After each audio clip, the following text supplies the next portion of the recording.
Senate will come back to order. Reports from standing committees.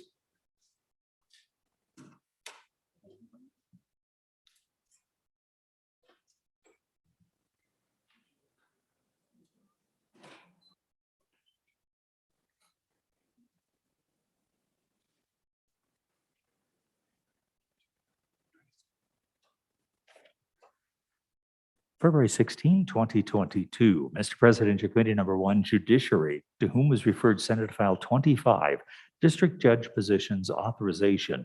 Respectfully report same back to the Senate with a recommendation that it do pass. Ayes, Senators Cooper, French, Kolb, Cost, and Nethercott.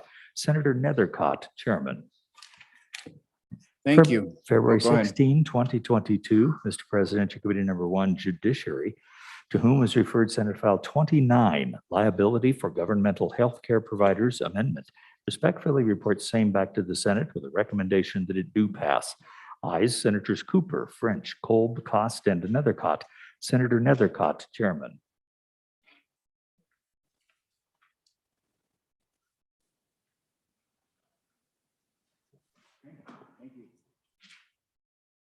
Senator Kolb. Thank you, Mr. President. Having voted on the prevailing side of Senate File 18, I move for immediate reconsideration of the introductory reading of Senate File 18. Could we have you read the title too? Senate File 18.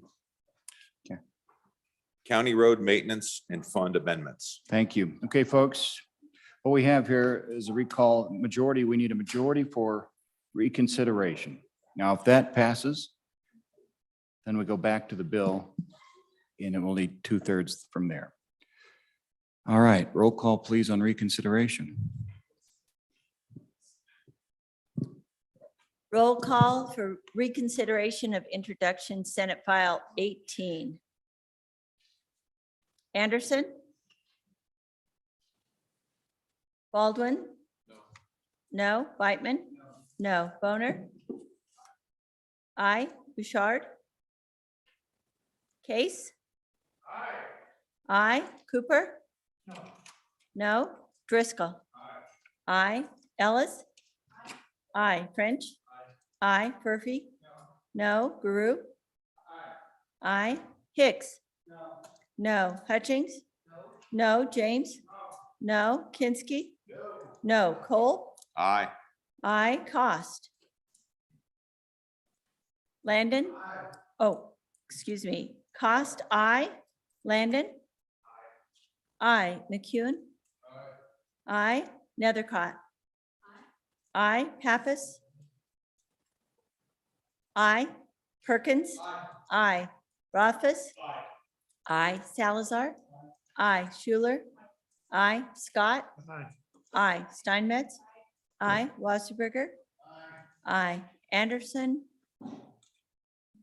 Mr. President? Bouchard? Excused. And President Dockstader? Aye.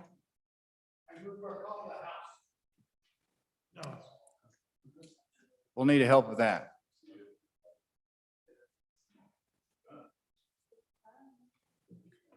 Let's have an further explanation, Senator Case. Yeah, I was calling for the House, so I'm not sure what they have going on over there.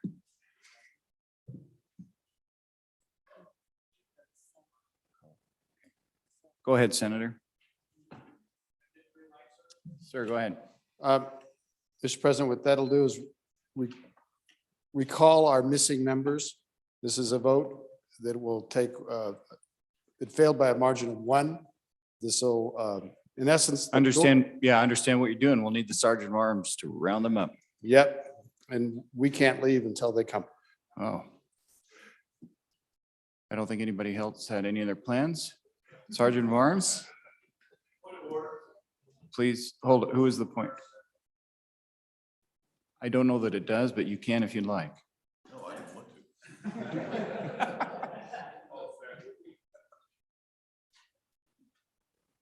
We're rounding them up with or without a second.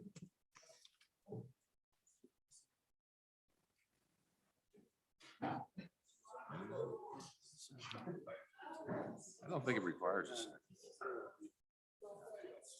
Privileged motion.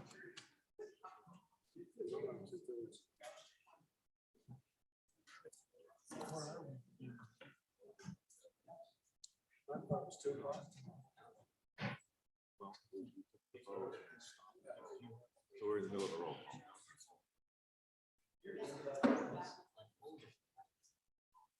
Yeah, that's.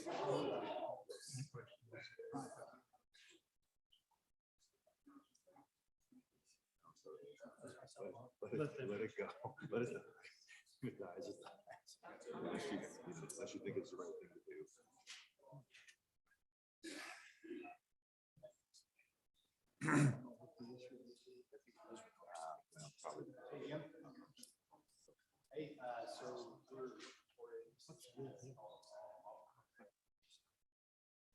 Yeah, Jim, can you hear me? Where are you? Okay, all right, we're looking for it. Oh. Yes, yeah, actually. Yes. Okay, that's right. Yeah, okay. Okay, yeah, so you found it. Listen to John. He's just.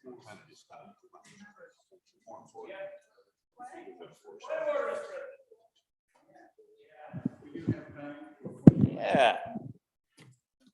Yeah, Mr. President, we haven't done this I don't think I've ever done this, so it's good times. But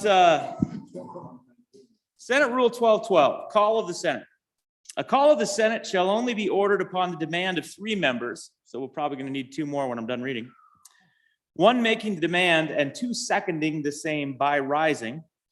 Upon a call of the Senate, the names of the members shall be called by the clerk and the absentees noted, after which the names of the absentees shall be called again.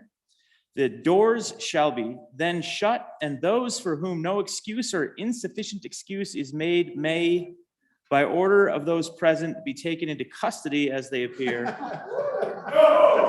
So that's an option. We'll let our sergeant of arms decide that part. Or may be sent for as an alternative. I think the. And taken into custody by the sergeant of arms Glad you kept whenever reading. found, or by a special messenger to be appointed for that purpose. And a motion to call shall be denied any committee. So that motion is obviously in order, but there needs to be 2 seconds. Yeah, I just heard the 2 seconds in there. Senator Case, do you have 2 seconds? I'll second it. Wow, you do have, you have at least 4. Thank you.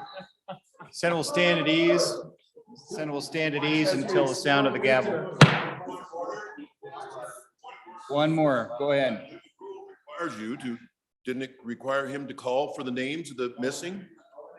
Okay, here's the problem. I don't have the amendment. So Go ahead. That is correct. So it would be basically a roll call, and then those that are missing would be noted. So we have to do 1 more roll call. Yeah, we do a roll call for the call of order effectively. We note who's missing, and then we send off for those in accordance with it. There's still time to run. Right. So we're gonna let the clerk get caught up and wait. Here Hey!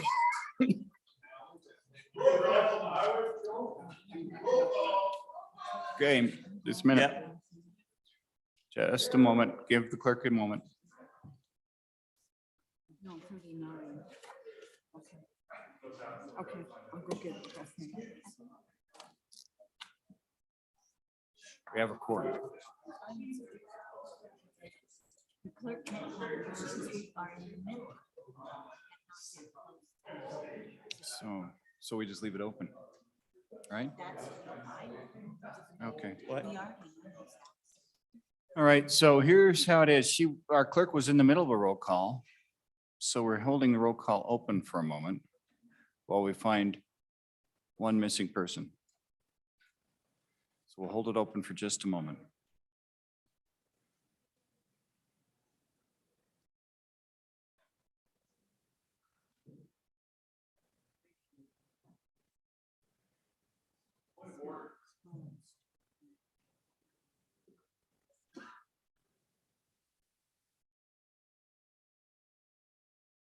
Go ahead.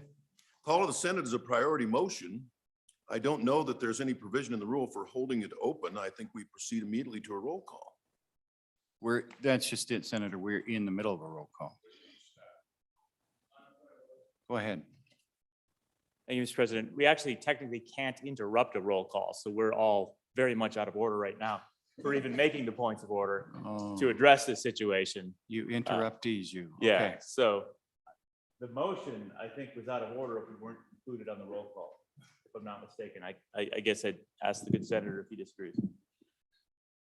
Senator Case, we'll give a little more discussion to this. I'm not admitting to nothing, but Mr. President, I believe the roll call was finished. I believe I should have waited for it to be announced.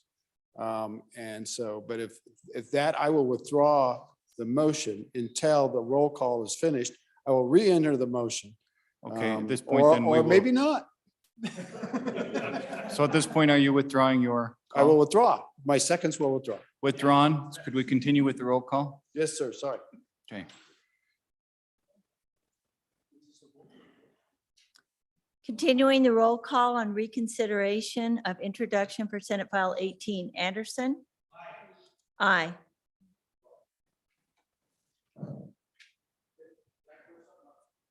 We've already started the roll call, sir. Go ahead.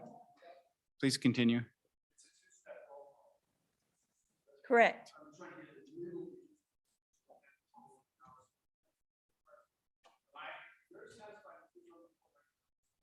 Let's proceed. Continue with the roll call. Thank you, Senator. Please continue, Chief Clerk. Senate File 18 for reconsideration. Changes to the vote. Everybody understand? Closing vote.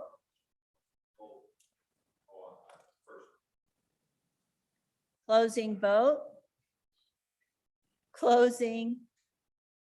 Vote closed.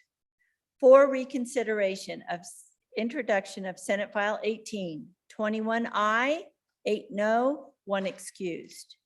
Passes by a majority. Now we go back to the bill. It was already introduced. And at this point, if it passes with a 2/3.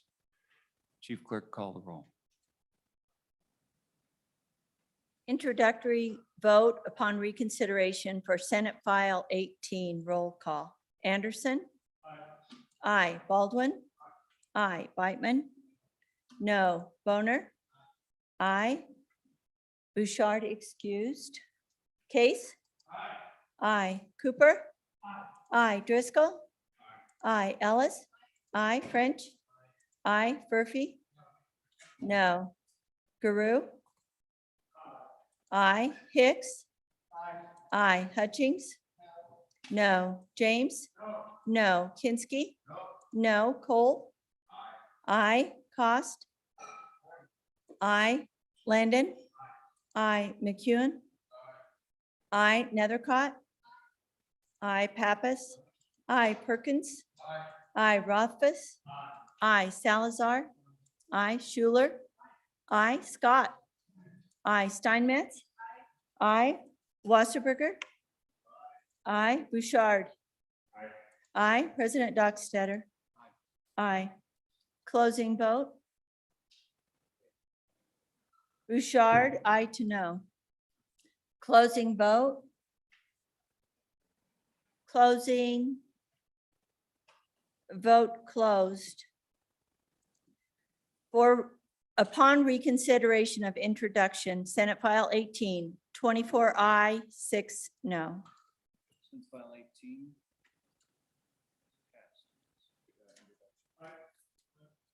Senate File 18 is passed introduction. Okay, at this point,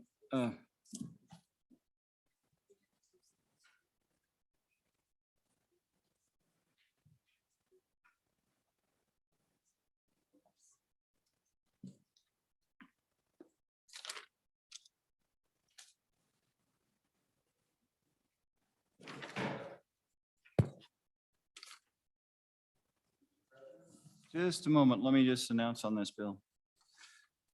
Okay. Senate File 18 has passed introduction, and it is assigned to Committee Number 8, Transportation. There we go. Now, Chairman of Appropriations, I have a note here that you have some work for us. Go ahead. I have worked for someone else. Mr. Chairman, there was just before we broke for the noon recess, Senate File 26, District Judge Positions and Authorization and Funding was referred to the Appropriations Committee. However, the Judiciary Committee would like that back to take action on it. Without that action, my understanding is this would be a first hearing in the House Appropriations. That was not what was intended by our Judiciary Committee. So, Mr. Chairman, I would, at this motion, absent objection, I would ask that Senate File 26, District Judge Positions, Authorization Funding be re-referred to Judiciary, number 1. Okay, absent objection, that will be re-referred to Committee number 1, Judiciary. Senator Case?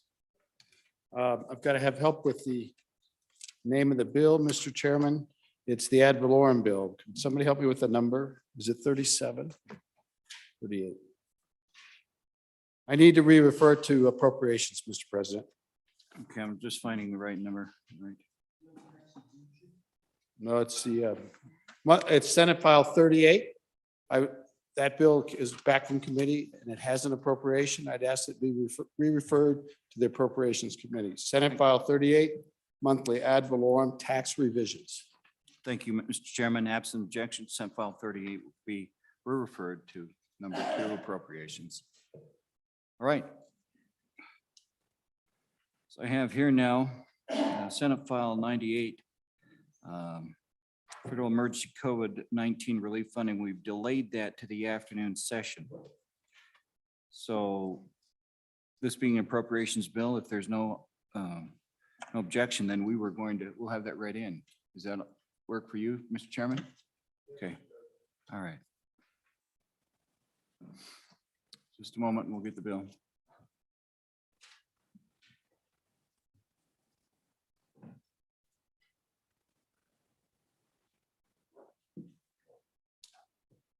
Reading clerk, read it in, please. Senate File 98, Federal Emergency COVID-19 Relief Funding Limitations, sponsored by the Appropriations Committee. Chairman Perkins. Thank you, Mr. Chairman. I'd move for introduction, Senate File 98, Emergency COVID-19 Relief Funding Limitations, and ask the body to vote aye. Mr. Chairman, this was inadvertently omitted from the consent list earlier. And then also because we found out that this had not been on your desks for 24 hours or in your desk for 24 hours. There's a little bit of gray area in the role. We thought we'd just err on the side of caution, making sure that it had been in your desk for 24 hours in addition to having been published online for at least 24 hours. So what this bill does is a cleanup bill out of your Appropriations Committee. As most of you know, if we had a special session, we spent a lot of time last year working on CARES Relief Act money. The time deadlines for COVID-19 are either have expired, and the accounting and the final issues all have to be resolved essentially by March 15th or March 30th, March 31st, after March 26th, excuse me. All this bill does is simply says it takes and deals with and cleans up all remaining eligible CARES Act dollars. They're scattered out across the state government in various programs. It's a few $1 million. And so it just simply takes and sweeps it all. And what this bill does, simply sweeps it all and deals with that. It changed and redistributed, increased by the governor except pursuant to legislative enactment. So allows the governor to go out through the grant programs and all things, pull it all back together and then get it out where it's been previously authorized. So it's expended by the appropriate time. That's what this bill does. It gives it authorizes that and directs the governor to do that. That's simply what it does. Like if we don't on March 26th, the government will have to take it out and you'll find it out and you'll send it back. But anyway, that's what the bill does. I would ask you to vote aye. Thank you, Mr. President. Thank you, Chairman Perkins. Reading clerk, call the roll. Excuse me, Chief Clerk, call the roll.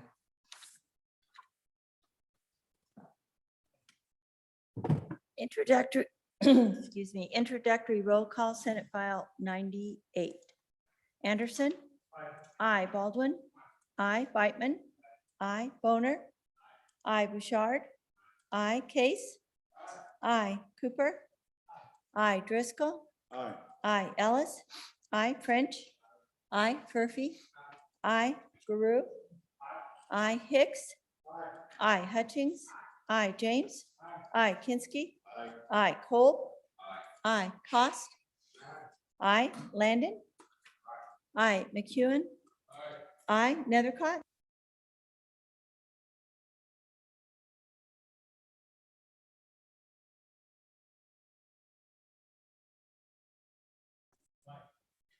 There we go.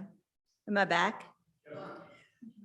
Perkins, aye. Rothfuss, aye. Salazar, aye. Schuler, aye. Scott, aye. Steinmetz, aye. Wasberger, aye.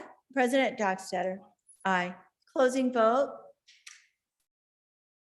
Closing vote closed. Senate File 9830, aye. Senate File 98, having received at least 2/3 majority vote, is referred to Committee Number 2 Appropriations.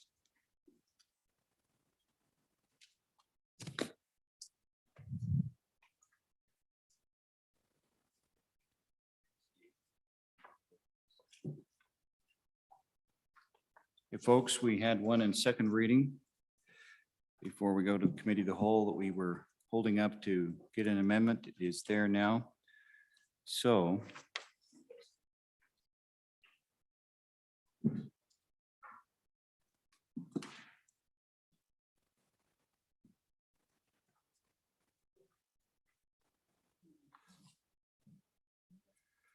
we're back to bills on second reading at this point.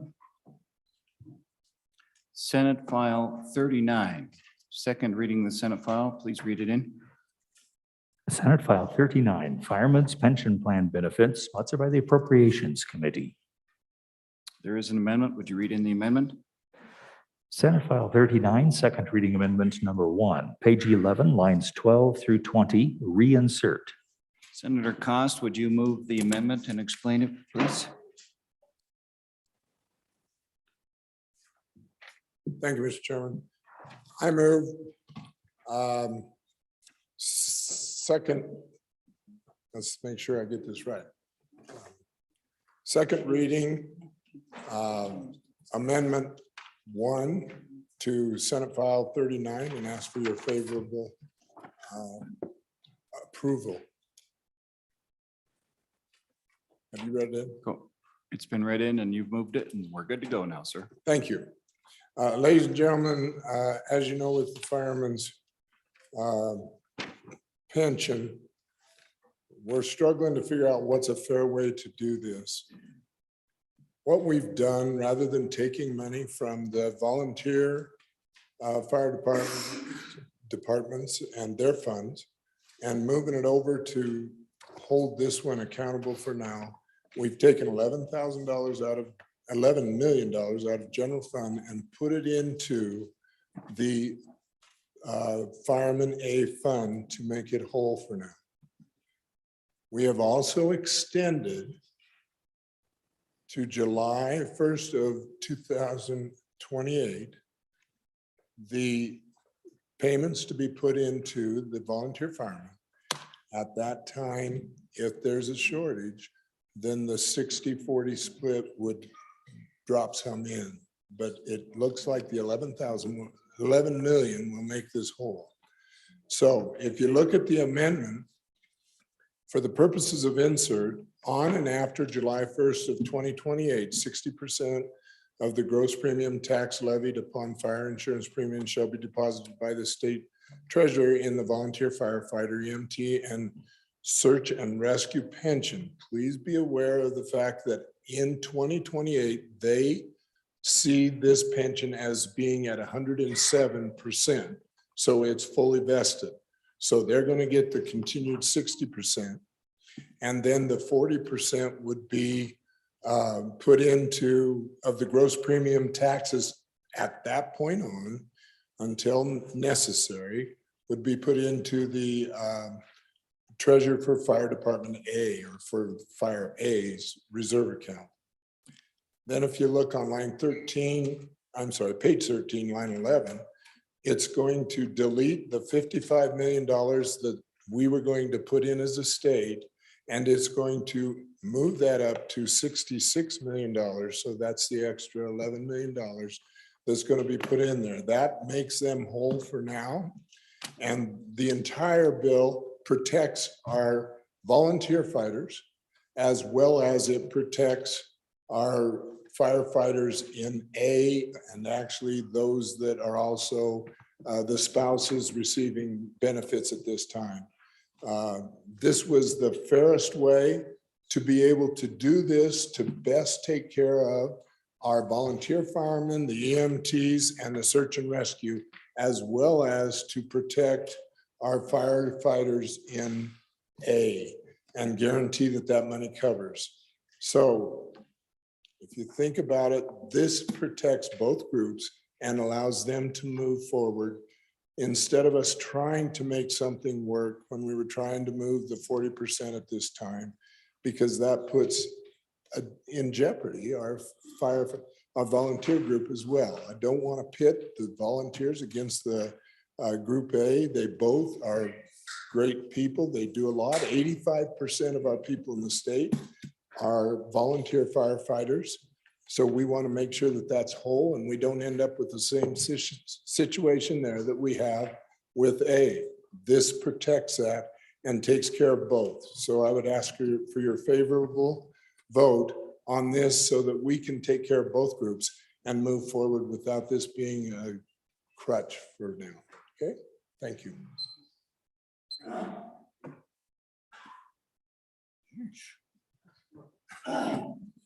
Discussion on the amendment. Let's go back to Senator Kinsey. A question for the bringer of the amendment, Mr. President.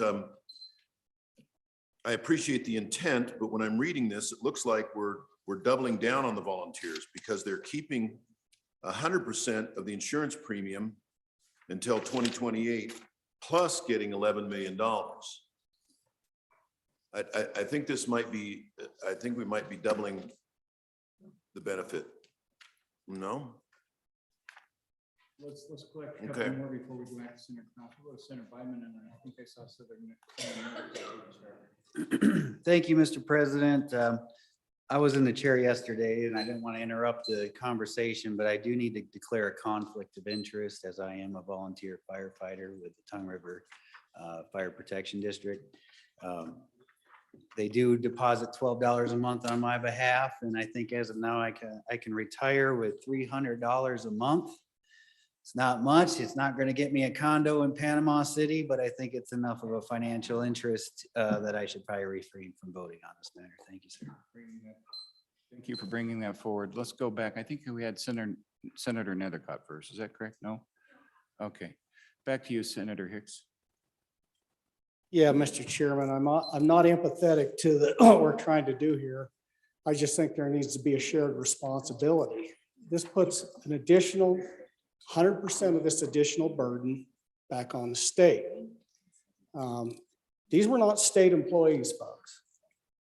These employees were for the city fire departments, in one case, a rural fire department. And I could probably be supportive of something like this. We're already picking up the vast majority of the burden. So these weren't state employees. We had no authority to hire them, fire them, or anything else. The only function of the state was to manage their retirement account, and they failed at that. And we've recognized that in appropriations. There is a dual responsibility here, and that is to the employees that those entities employ for their retirement plans.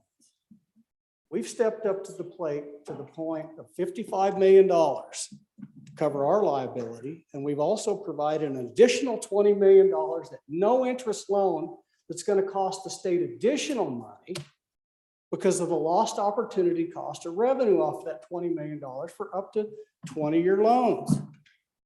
I don't have a problem with the concept. I would just like to see a little shared skin in the game.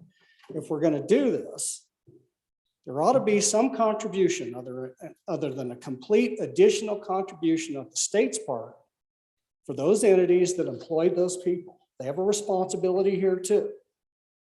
I'm empathetic to this. I think there's a solution yet to be found out there, but this is not it to add an additional burden on top of the state and say that we're going to not require other contributions to solve this problem if we want to take all of that responsibility off the volunteer firemen. I agree with that concept, but I don't agree with accepting 100% of the additional financial liability to do so. On and against the amendment. Further discussion? Let's take it back to Senator Cost. Thank you, Senator.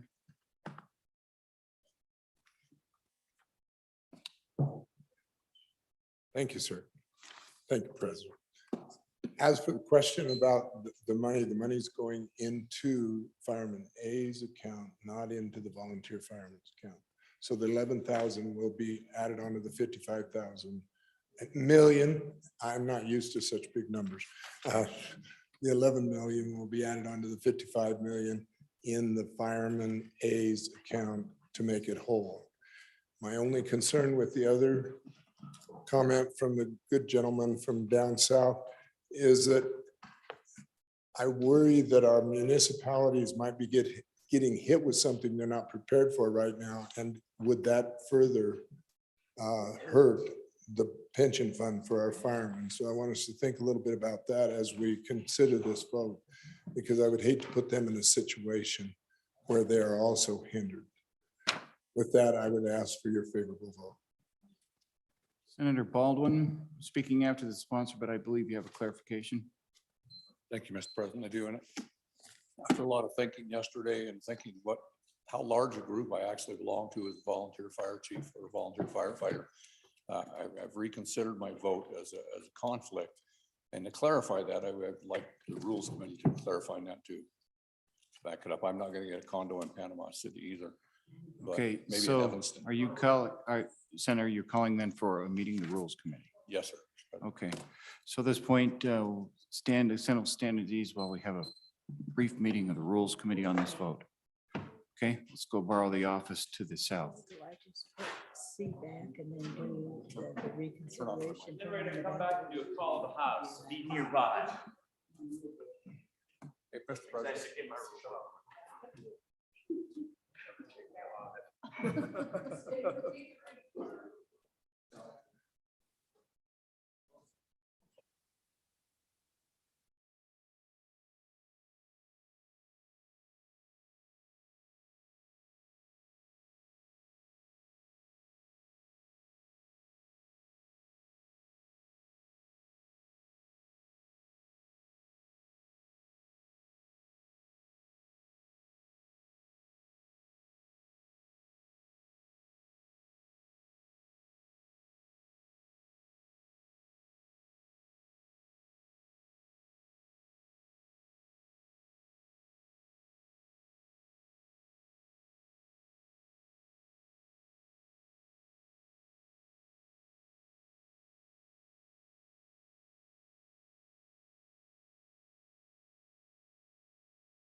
Senate will come back to order.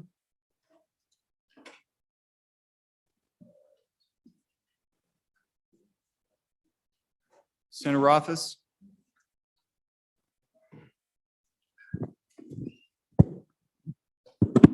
Thank you, Mr. President. Mr. President, the Rules Committee found unanimously that there were no conflicts of interest either on behalf of Senator Baldwin or Senator Cooper. And both instances pursuant to 12(2)D of the Senate Rules, which relates to disclosure of personal or private interest. The specific language is, as used in this section, personal or private interest means the member shall receive or incur a direct personal or financial gain or loss if the measure or bill is enacted. The portion of the bill that was of concern only relates to the actuarial soundness and actually affects in no way the amount of money that would be received through the plan. In addition, specifically to Senator Cooper, it was not a personal gain or loss in any way, regardless, it was an indirect. And then it is also important to note, pursuant to our rules and history, personal or private interest does not include a financial gain or loss which shall be received or incurred by a member if the gain or loss shall also be received or incurred by a substantial class of persons. In this case, there are literally thousands of individuals throughout the state that are utilizing the specific volunteer retirement pool that is of consideration. So even if there were some way where that actuarial soundness could be interpreted as a personal financial interest or gain, it still would be towards a significant or substantial class of persons. That was the ruling of the Rules Committee, is that there is not a conflict of interest in either case. Thank you. And for the record, it was moved and seconded by Senator Drew and Senator James. Go ahead. I get the right, oh, sorry, Mr. There go. Now we got you. Thank you, Mr. President. I was just curious if there was an actual definition for substantial class of persons. If it's like more than one person, more than 1,000 people, more than 2, 3, is there an actual definition? And if not, then we should refer to Masons and the Constitution, since this is very unclear. Thank you. Go ahead, Senator Rothfuss. Thank you, Mr. President. There is not in rules a substantial class of persons definition, and that's by design, regrettably. It's been discussed significantly over the years how you would draw that line, what the right number of people is. And regrettably, there's just no clear way that anyone has come up with to determine what a substantial class of persons is, because it depends. That could be 15 persons with a trivial amount of specific vested interest. It could be a large number, but you benefit very specifically. And when you walk through scenarios, it becomes incredibly challenging to say what is and isn't substantial based on those circumstances and the degree of gain. And I'll just note, from a personal standpoint, it would probably be useful if we could come up with something at some point that provides further qualifications, because this comes up year after year. But I will say that I've been involved in an awful lot of conversations, Mr. President, on this topic, and they all end up being different, and bright lines are hard here. So I wouldn't discourage an attempt at a bright line, but I would say it's a challenge. Okay, further discussion? Senator Scott. Mr. President, how many wise comments here we talk about this whole provision? The Constitution speaks to a personal and private interest, and there is this clear definition of that, as there might be. We've had this substantial class for a number of years. I can't remember how many. We passed it in a statute, I believe. And frankly, Mr. President, my belief is that it has not worked, and we need to get rid of that statute and go back to the constitutional language, which I think is although not perfect in and of itself, I think it's clear. And I think in this case, the other factor may be more important. So it may not be, it may be somewhat moved here, but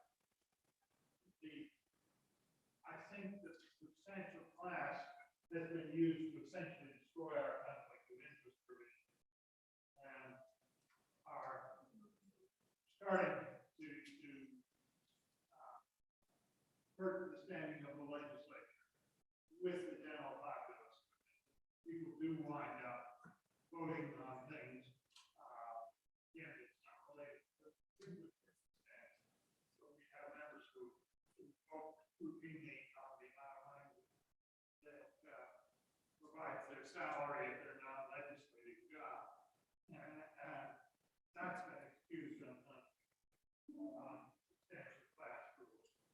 So, Mr. President, I really do think we've developed a problem here and would be better off, maybe somebody ought to look at it in the interim. Maybe somebody ought to bring a private bill next year, get rid of the substantial class because it is not working and it's largely gutting. Senator Grew. Thank you, Mr. President. I disagree with my good friend from Bates Creek. I actually feel that this is one of the really founding tenets of being a citizen legislature.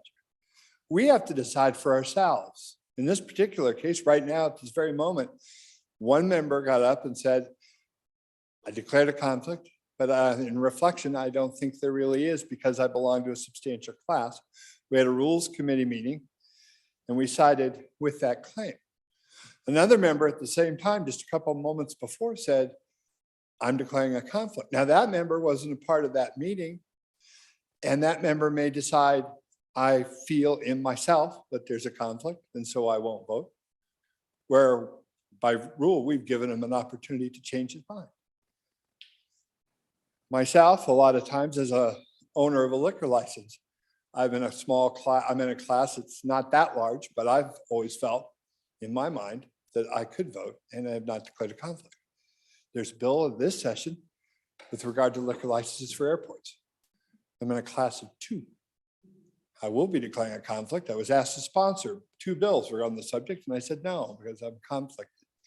Because in my mind, and I always use what I call my local paper test. I close my eyes and I think of a headline in my local paper. Senator Guru votes on this bill with obvious conflict. I don't like that headline, and so I declare conflict. And you know, I think that's the beauty of it. We all have to draw that line. Erode our system? I don't think it does at all, because I have to go home, or the 2 senators that I just spoke of will have to go home, as we all do, and stand before our citizens, our constituents, and explain all our votes, explain this vote. And then they decide if we should come back. That's the system. And I think that's a great system and I embrace it. So I think that we've done well today and I appreciate all the members' discussion. Thank you. On the motion on the floor, there's been a ruling by the Rules Committee.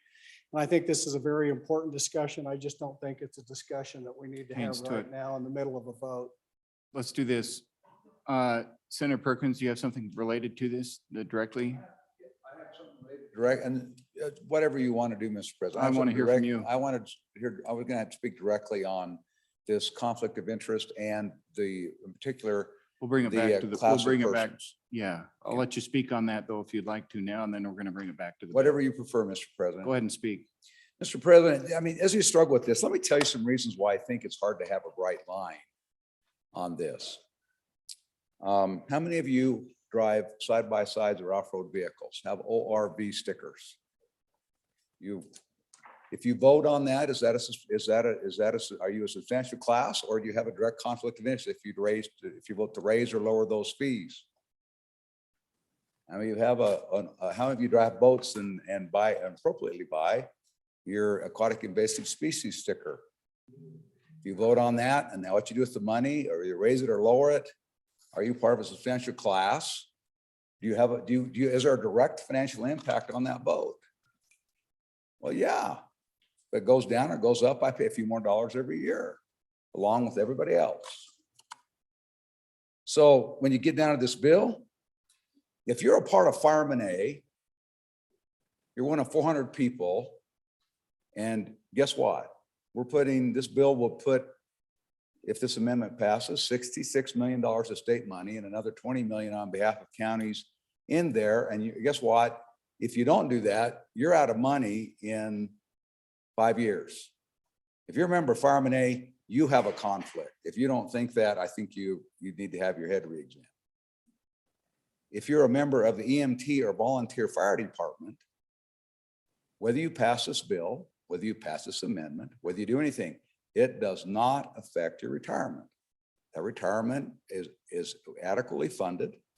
The only thing this does is change whether it reaches its actuary, its 100% of actual value within a few years, but your retirement is fixed. The obligation and the benefit you receive from your retirement is fixed. And this bill and this amendment does not change that. So 300, so you can be thousands of members of that, but if you're one of, we have cases where you may, for 400, maybe a substantial class of persons in some instances, but it certainly isn't in this instance because there's a direct financial interest to you. And so that's one of the reasons why you can have a bright line. How many of you own firearms?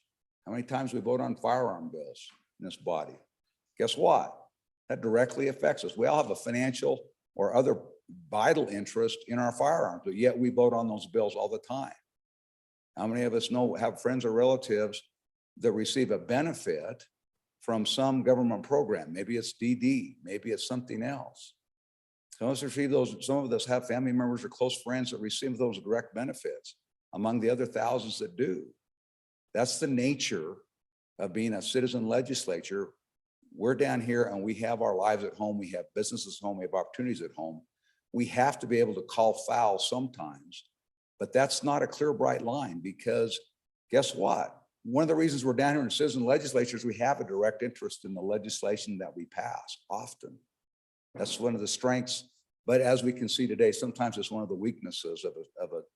So I don't have any problem with the ruling. I have no problem if someone wants to declare, there's times that people declare a conflict of interest that I think have none, but that's your conflict to declare. It's not anybody else's.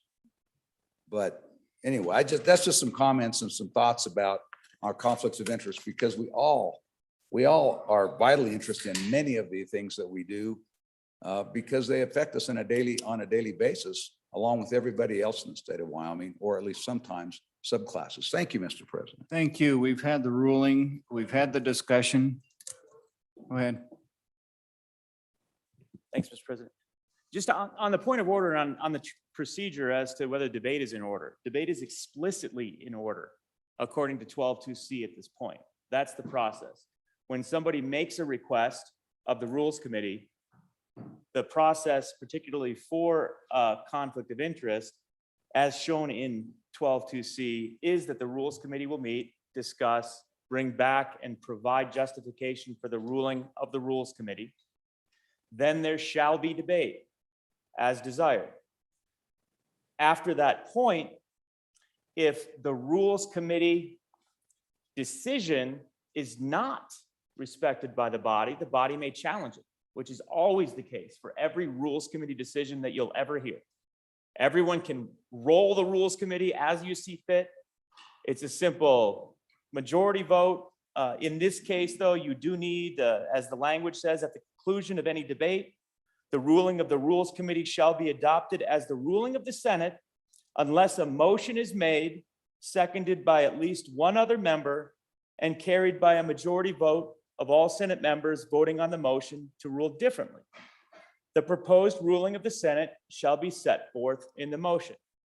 So, Rules Committee made a determination. We just had the debate, and if you don't like it, that's perfectly in order. Nobody has to like it. It's just a motion away, as we like to say. Thank you, Mr. President. Okay, with that, we've had the, back to Senator Beitman. Let me just say this before we do. We've had the ruling from the Rules Committee. They have issued that ruling. We've had the debate. And so at this point, we're ready to move forward unless there's something different. Go ahead, Senator I Beitman. do not have, I will not challenge the the ruling of the Rules Committee. I respect their decision. I just will continue declaring my conflict based on Article 3, Section 46 of the Wyoming Constitution. Thank you. All right, any further discussion? With that, we're moving forward and we're back on the amendment. Okay. Senator Cost, you had been the last speaker and we took care of the Rules Committee. And at this point, yeah, I was going to see if Senator Cost would do that, but we're going to have Senator Perkins call the question, which he did. All those in favor. Now, this does not involve a direct amount of money, but it does involve a percentage involving money. So at this point, I think it is in order to have a roll call. Correct? Yeah. Dollars. That's what I would meant. Yes, I know. That's why I said we're going to have it because it has a percentage that thank you. reflects that. Thank you. Need to wait till I finish. Percentage. Okay.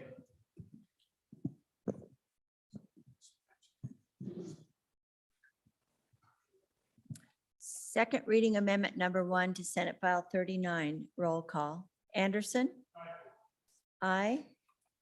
Baldwin? Conflict, aye. Whitman? Conflict. Boner? Aye. Bouchard? No. Case? No. Cooper? Aye. Driscoll? No. Ellis? No. French? No. Furphy? No. Guru? No. Hicks? No. Hutchings? No. James? No. Kinsky? No. Kolb? No. Cost? Aye. Landon? Aye. McEwen? No. Nethercott? No. Pappas? Aye. Perkins? No. Rothfuss? Aye. Salazar? Aye. Schuler? Aye. Scott? No. Steinmetz? No. Wasserberger? Aye. President Dockstader? Aye. Closing vote. Closing. Vote closed on the amendment. 12 aye, 17 no, 1 conflict. First reading amendment to Senate File 39. First reading amendment to Senate File 39 has failed. We are back on the bill.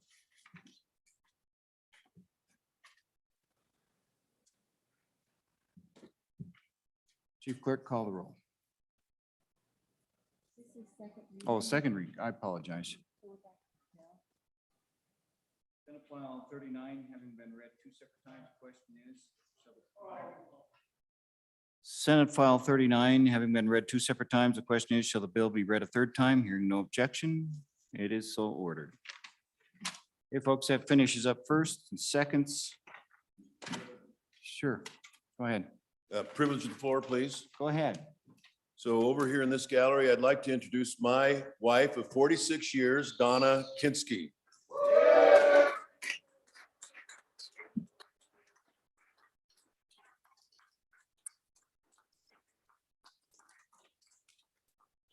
So, Mr. President, when you introduced your wife, you told a story about your courtship. I'd like to share one I as did. well. Go ahead, sir. So, Does Donna still it want was to one be of- here? Hmm? Donna still wants to be here. Yeah, oh yeah. Okay, She- go ahead. So, and I was trying to convince her to accept my proposal. And I thought I had a fairly eloquent set of arguments. And I told her, our love will be one of the great loves of all ages. Like Romeo and Juliet, like Antony and Cleopatra. And she said, those all ended tragically in death. So, and then the other one that I'm proud of because she's so quick-witted is we were preparing mailings for one of my elections and she was over there with a box of labels and volunteers and everything. She said, when you said you wanted to run a broad-based campaign, I didn't know I was the broad it was going to be based on. So she's a quick wit and I'm half that, but it's been a great relationship. And I Thank take you, it Mr. she's President. very, very patient with you.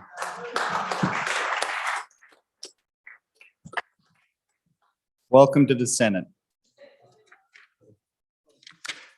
Mr. Majority Floor Leader. With that order of business, consideration of bills on general file. Mr. President, I move the Senate resolve itself into committee of the whole. For the motion, all those in favor say aye. Aye. Those opposed, nay. Senator French, you're now in charge of the Senate.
Committee of the Whole. Committee of the Whole will please come to order. This is going to be, Bo did such a great job yesterday. Hopefully I can do an equal job or maybe even better. So. Yeah. So you guys can help me out there. All right. Committee of the Whole, please come to order. The first bill for your consideration is Senate File 10. The reading clerk will read the bill. Senate File 10, Predator Control, an act relating to agriculture, sponsored by the Agriculture Committee. It was referred to Committee number 5, which returned to committee recommendation that it do pass. Ayes, Senators Boner, Bouchard, French, Cost, and Wasserberger. Senator Boner, Chairman.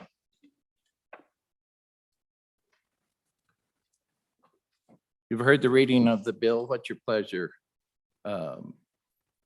Senator Boner?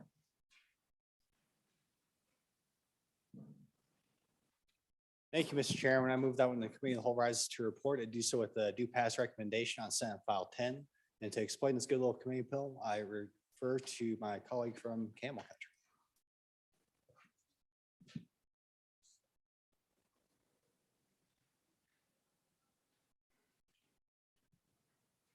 Any? Oh.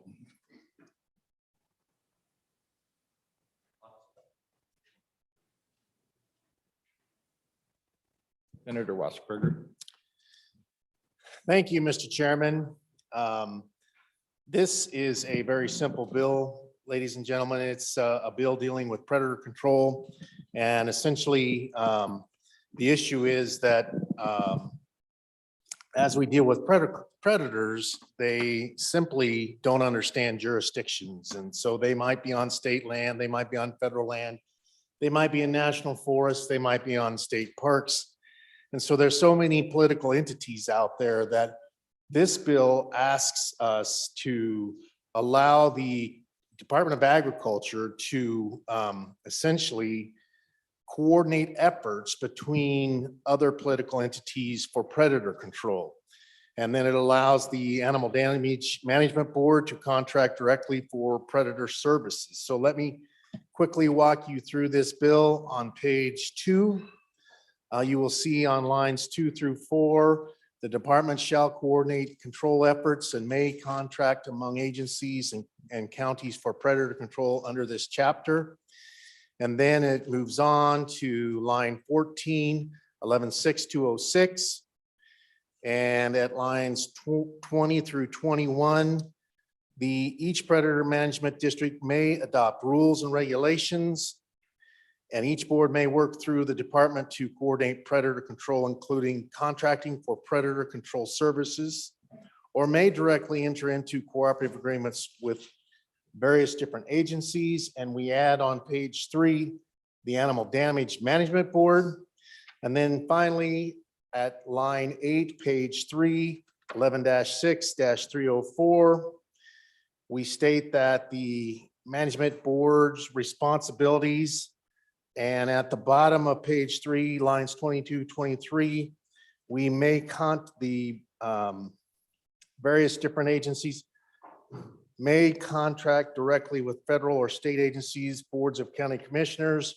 And on page 4, lines 1 through 2, management districts or other organizations or associations to coordinate predator control services. So essentially what we're allowing the Department of Agriculture to do is try and coordinate with all the different agencies out there, both federal and state and county, and also even municipalities for predator control. And so it's a simple bill, but I think it will bring in more bang for the buck.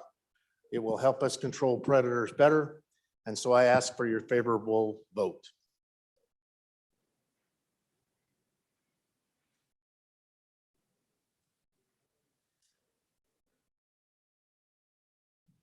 Senator Landon. Thank you, Mr. Chairman. I actually do have a quick question. For the first time in my tenure, which is a few years now, I'm beginning to get a little bit of pushback here. And so I guess my question would be this: in a given area, if we have contracted for services out of our department, our state agency, is there other predator control measures going on at the same time? Could we have parallel operations going on in a given area? Are these federal agencies, for example, conducting any such endeavors at the same time we are? I think what's happening, Mr. Chairman, is that we've got a lot of people joining our state, coming here from other places, and there's a lot of numbers of them coming. In my area for sure, and they don't have the same background we do to understand how necessary this is. So I'm just curious what may be going on out across there. Thank you, Mr. Chairman.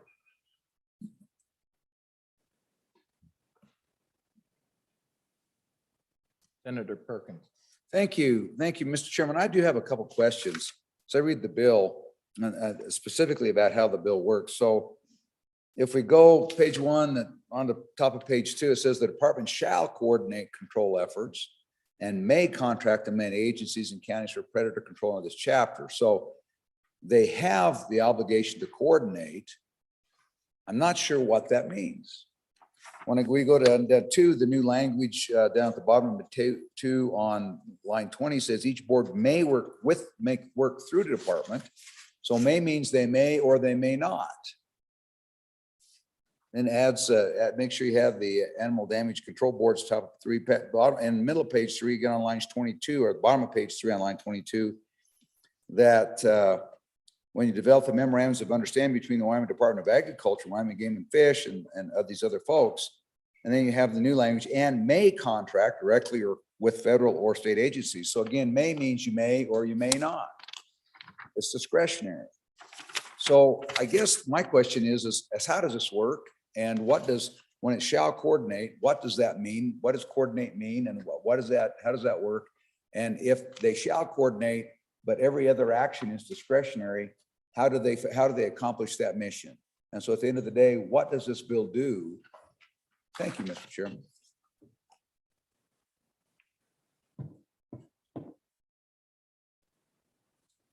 Senator Kinski. Thank you, Mr. Chairman. I welcome any clarifying amendments from the floor as between may and shall, and I shall welcome those, and you may draft them. But the idea here is we want to get the planes back in the air.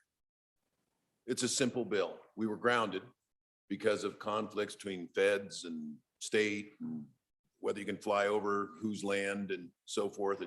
This just says you can enter into an MOU with the federal government so we can clarify these issues so we can get the planes back up in the air. Simple bill. Thank you. Senator Wasserberger, and then Senator Hicks.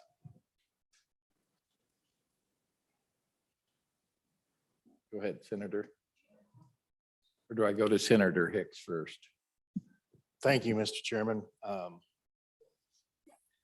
Essentially, what it says is, at least to me, the department shall coordinate control efforts. And so what we do is the Department of Agriculture will get all the different political entities together and coordinate their efforts on predator control.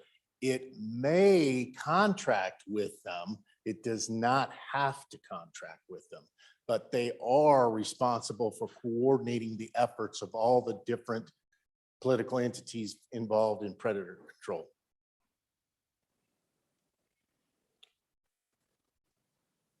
Senator Hicks. Yeah, Mr. Chairman, just for a little edification on why we have to use the word may when it comes to contract, particularly when it comes to the Wyoming Game and Fish Department, because they receive Pittman Roberts funds. I have received an opinion from some of our attorneys in the past and from the U.S. Fish and Wildlife Service. If we put shall contract in there, that almost precludes the ability of the federal government to be able to do that, because that would then say that that funds has some jurisdictional authority of the Wyoming Game or of the Wyoming Department of Agriculture. By using the term may, it's permissive. Under that, if they contracted, the department, Game and Fish Department, could still retain the contract to expend those funds. And so there is a contractual reason as to why you want to use that word may. In fact, if we don't, and we said shall contract for these services, it could potentially jeopardize either the department being able to participate in predator control activities, or could potentially jeopardize their ability to receive their Pittman Roberts funds. And so that language is pretty important when it comes to working with some of those federal excise tax dollars that come back through the Wyoming Game and Fish Department. So I don't know if that's exactly the specific reason, but I know in that specific instance, may is very important terminology. Senator Perkins. Thank you. And I appreciate that. The explanation, I guess what it comes down to is when the department shall coordinate, what does that mean? Does that mean that if the department doesn't like the coordination effort that it gets from your local animal damage control board, that the department gets to make the call? I'm just looking for some clarification about with the explanation shall, how far does that extend, and does that upset the balance of power? Senator Boner. Thank you, Mr. Chairman. On that question of shall coordinate, it has the effect of clarifying existing roles that aren't spelled out in statute. You can imagine there's a lot of different entities involved with these efforts, from your county predator control boards up to the federal government. And so we just want to make sure that that expertise is housed within the Department of Agriculture. Right now, as my colleague from Bags pointed out, it's also a joint program with Game and Fish, and their input is absolutely valuable. But we want to make sure that when it comes to all these entities out there that are involved with these efforts, so we had a clear point of contact, and that's a reason why we're saying shall coordinate. Effectively, we are making it abundantly clear, especially to our federal partners, which stage is the one they need to talk to. But it has the effect of just instituting the current practice. And so there's all sorts of coordination that happens among your local predator board and the state level. There's also coordination that happens between the federal level and the state level. And this just codifies that existing relationship and make sure it's abundantly clear now and into the future.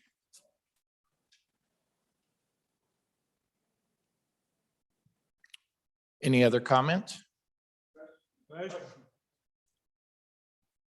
Sounds like everybody's ready for the question. All those in favor of Senator Boner's motion that when the committee of the whole rises to report that it do so with favorable recommendation of Senate File 10, say aye. Aye.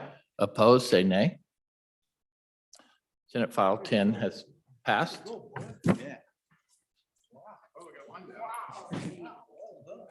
Passed committee of the whole.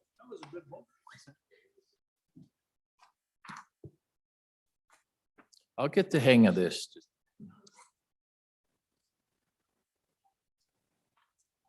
The next bill for consideration is Senate File 9. Please read it in? Senate File 9, Revenue Bonds for Agricultural Endeavors, an act relating to revenue bonds sponsored by the Agriculture Committee, was referred to Committee number 5, which turned to committee recommendation that it do pass amended. Ayes, Senators Boner, Bouchard, French, Cost, and Wasserberger. Senator Boner, Chairman.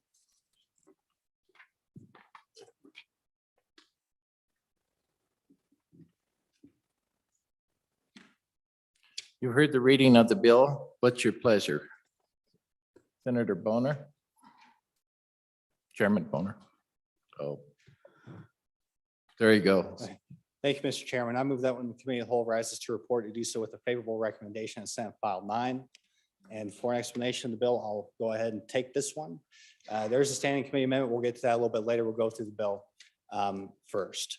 So ladies and gentlemen, this is a product of our interim review process of all the efforts that state government does to support agriculture.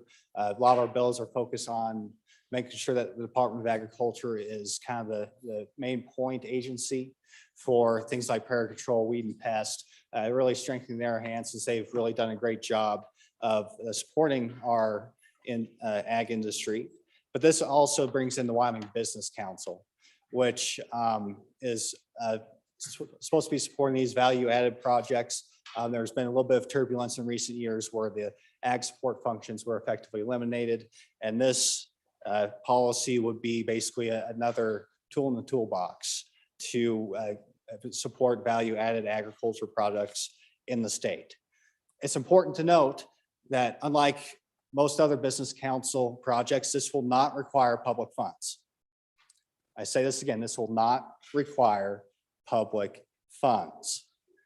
This is a tax break in the federal tax code that effectively says that any loans that are given under this designation of an industrial revenue bond will not be paying taxes on the revenue from the bond. This translates into a lower interest rate. A good example of a functioning program, and frankly, the only functioning program at the state level, is the Wyoming Community Development Authority, which offers slightly lower interest rates for first-time home buyers who qualify. So this is an underutilized economic development tool in the state. It is one that does not require any public funds. In fact, it reduces the amount of federal taxes paid in the state. So excited about this possibility being added to the Business Council's repertoire. It will hopefully, it's focused on ag endeavors. It's focused on things that will add value to our agricultural products that are produced in this state. And so it's certainly the focus has been on meat packing in recent years, but it could be anything. It could be a sugar beet factory. It could be a hemp facility, hemp processing facility. It could be a mill. It could be just about anything. And in fact, there's a lot of individual projects that have interest even in the northwest part of the state, mostly meat packing, but also hemp production. So there's a lot of excitement among our ag community about this possibility of this bill moving forward. So I hope that explains the overall concept. The way that it works is just be adding another authority in the Business Council to designate who qualifies for these loans. It's important to note that under current law, our local governments can designate projects up to $10 million. This has not really been utilized. The last time actually was attempted in Converse County in 2020. So Converse County Commissioners in that case approved as a gas processing facility. They got the designation, but then they went out and they couldn't find any private sector investment, so the project never went forward. And so that's an important note to make, is that you still have to go out and you have to find a bank that's willing to invest in this. And you get a slightly lower interest rate, which could be important moving forward in exchange for jumping through all the hoops that you'd have to do. So what this does is that it gets into some of the specifics of the bill. Starting on page 2, you see there's a $50 million limit. We did want to put some sideboards on this. This will make sure we don't have any massive, large processing facility that applies for this sort of grant. We think we all saw during the pandemic the challenges associated with those facilities and the continued vulnerabilities to cyber threats and so on.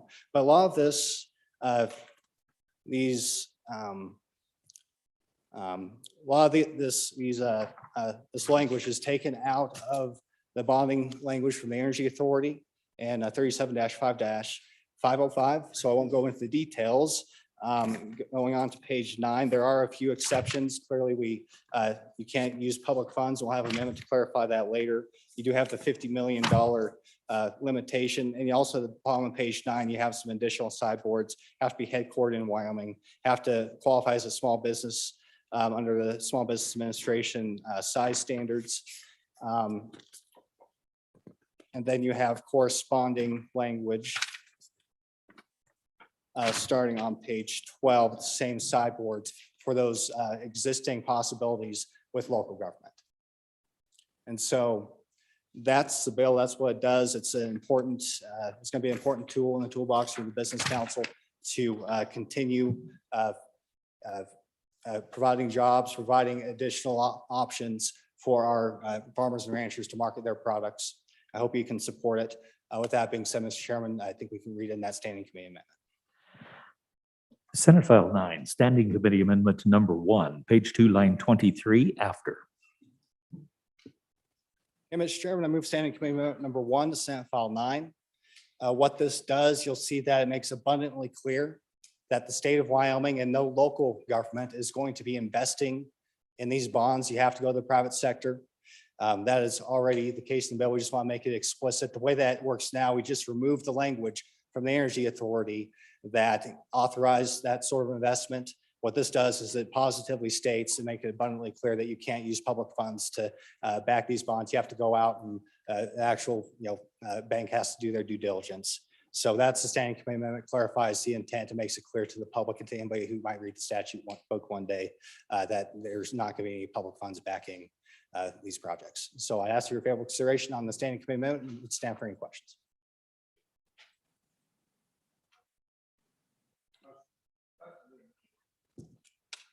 Okay, everybody's ready for the question on the amendment? Question. All those in favor say aye. Okay. All right. All those in favor of Senator Boner's motion to adopt the standing committee amendment number 1, please say aye. To Senate File 9, please say aye. Aye. Opposed? Okay. Back on the bill. Pardon? The amendment has been adopted. All right, back on the bill. Further comment?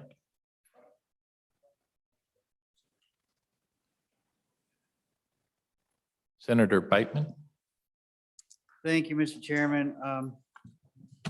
Struggling a little bit to understand what's going on here, since I wasn't watching this committee. Page 4, line 11, it says, these bonds are not general obligations of the state nor any political subdivision of the state. These bonds shall solely be the obligation of the council, meaning the business council. And so is the business council not part of the state of Wyoming? Are they some sort of, that was always my biggest problem, biggest beef with the Wyoming Business Council, was it's kind of like an end around the Constitution. And it's kind of for lack of a better term, a money laundering scheme to get money out to private business that doesn't violate the Wyoming Constitution. So let's have a little bit of discussion about how this works and how this is constitutional and how the Wyoming Business Council plays into, is it a part of the state of Wyoming or is it not? I'd like some more discussion on that, Mr. Chairman. Thank you. Senator Perkins? Thank you, Mr. Chairman.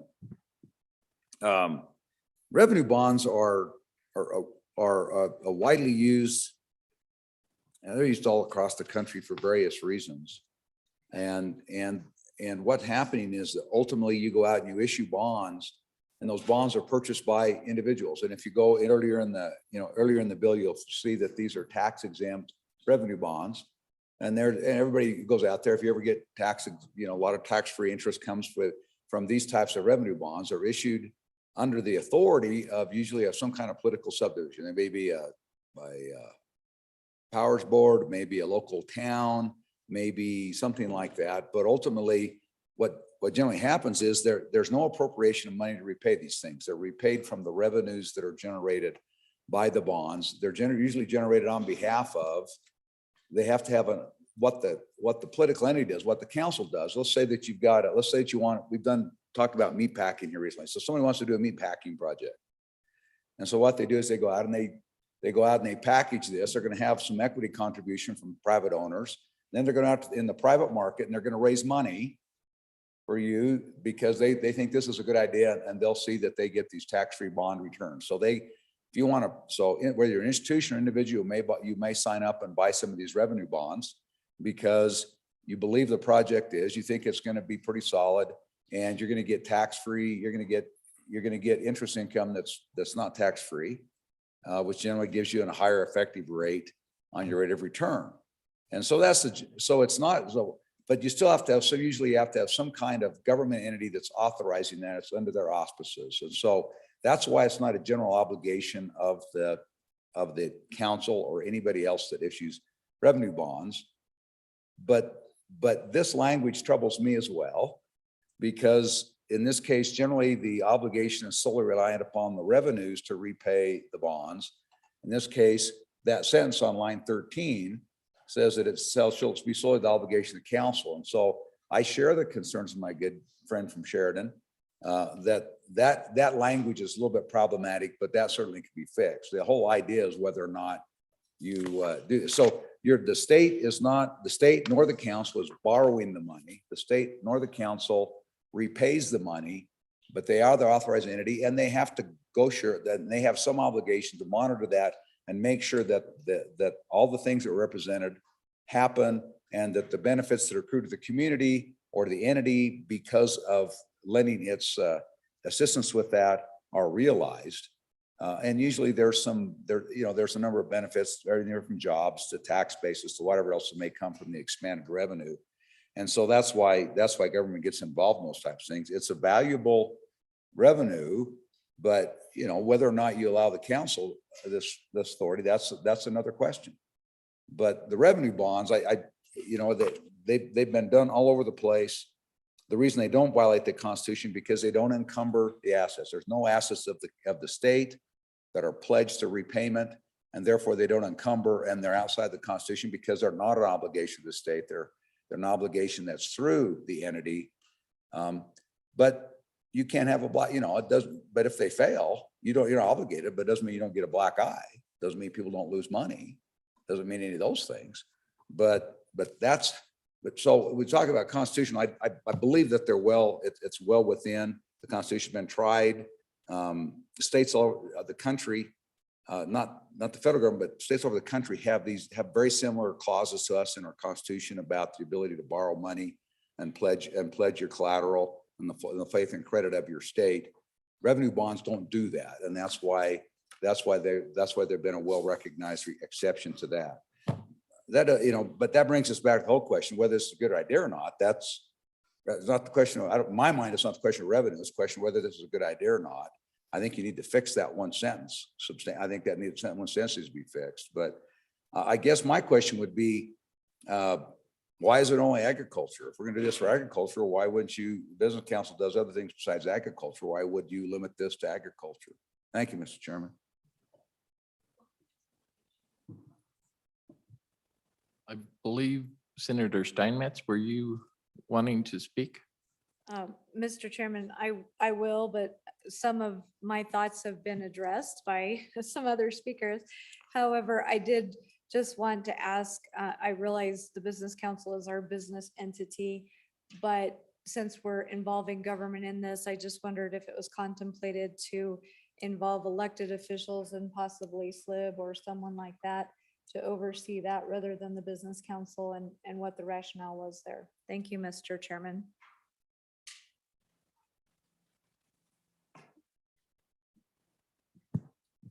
Senator Boner.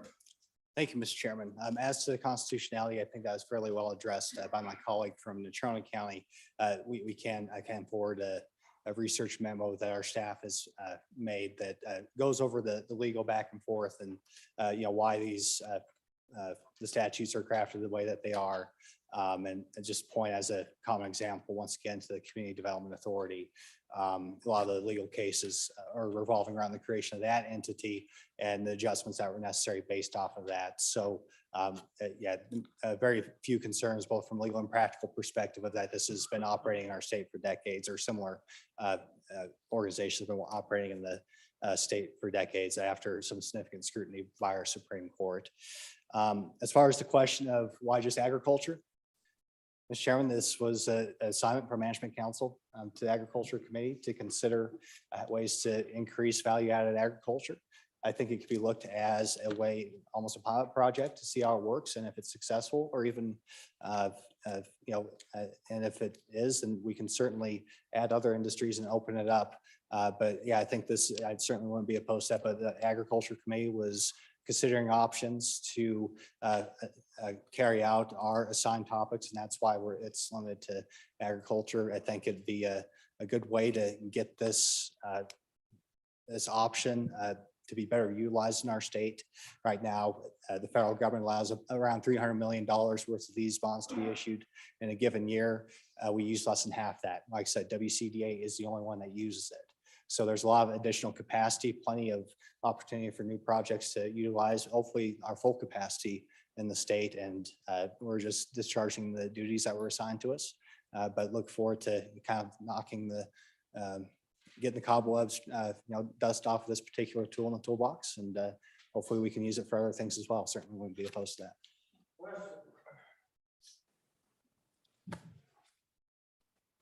Senator Beitman. Thank you, Mr. Chairman. Thank you for the discussion. I guess it goes back to my understanding of municipal bonds and what they're used for. Typically, they're for like a road, a school, a bridge, something for the public good that benefits like a government type of function, not for a private venture. And I think that's where my problem is with this is it would be different. I guess if the town of, Grable is going to build a meat packing plant and it's going to be for the town, that's one thing. But if it's for a private citizen that's building a meat packing plant and is going to make money off of it, but we're using revenue bonds funneled through the business council to make it happen, that's where I see this constitutional gray area happening. So I'd like some more, a little bit more in-depth discussion on that, the constitutionality of that, of doing municipal bonds for a private business. Is that something that's normally done? I don't think so. If it is, it's pretty sketchy. Thank you, Mr. Chairman. Senator McEwen. Thank you, Mr. Chairman. As I listen to this, I'm alarmed about one thing. We are now venturing into the usury business. We are competing with banks, credit unions, and people who are trying to make money by loaning money. And we're going to do it interest-free or low interest. We're already putting the banking industry in a hurt locker over all the COVID loans. If we keep doing this, pretty soon we won't have banks.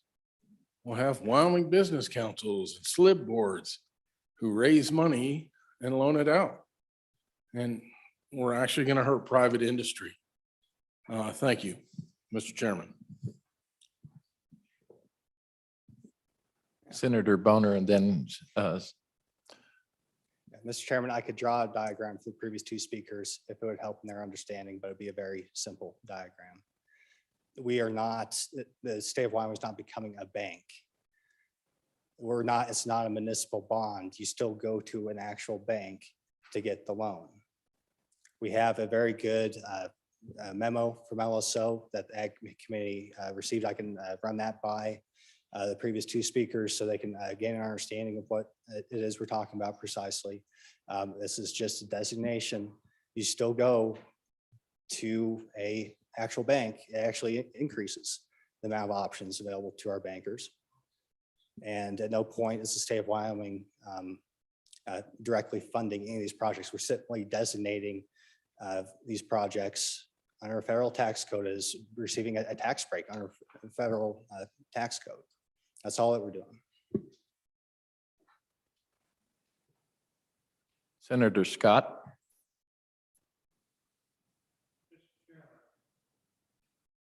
I'm not going to get into the debate on some of the technical details.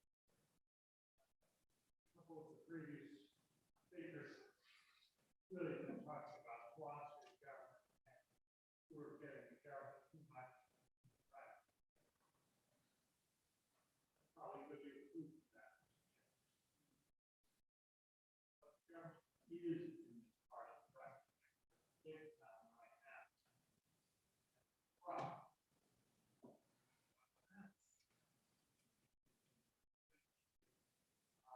Impact.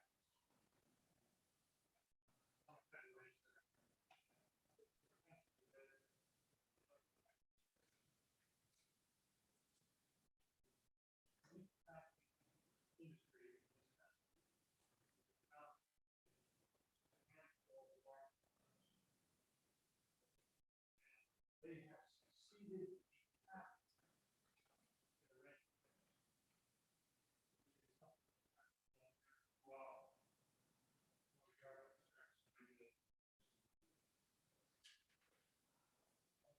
government started regulating meat packs.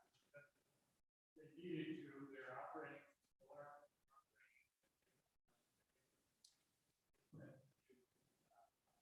deal with that.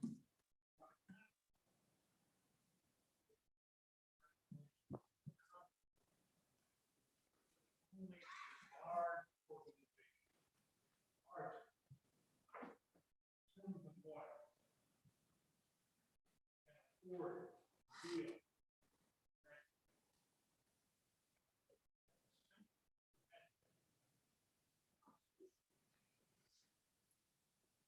Smaller meat packs can afford deal with federal. Very good.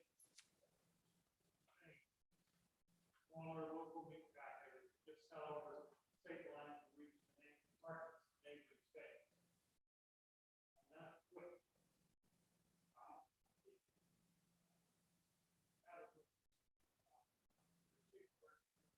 keep it well, difficult.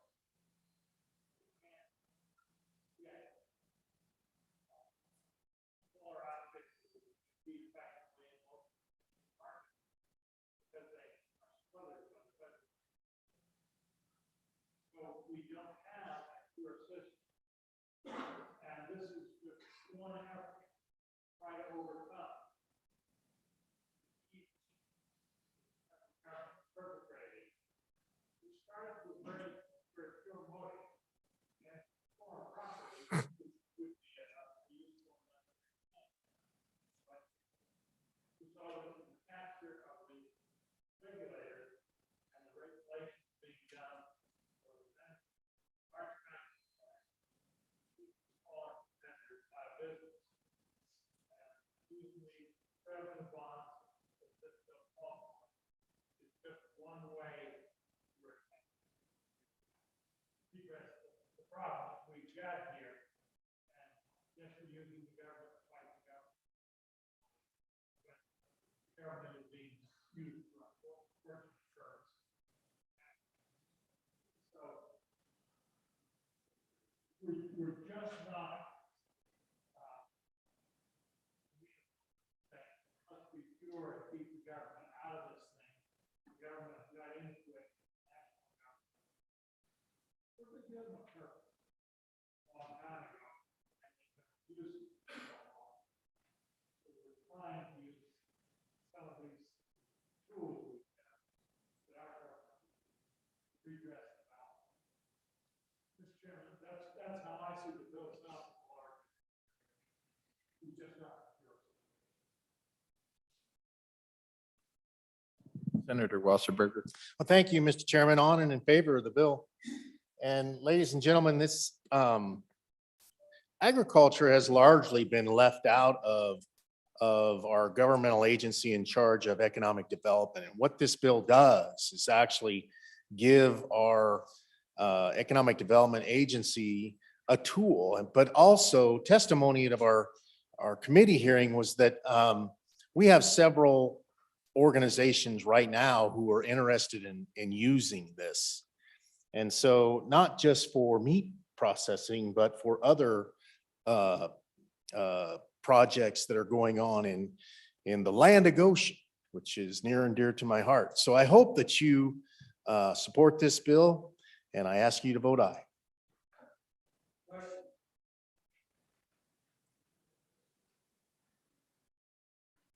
We'll go to that shortly. Senator Perkins. I just have one other question. I appreciate the discussion, and I'm going to vote for this to move it forward, learn a little bit more about it. I'm going to go read the memo and do some other things before I make up my mind about it. But I do have a question.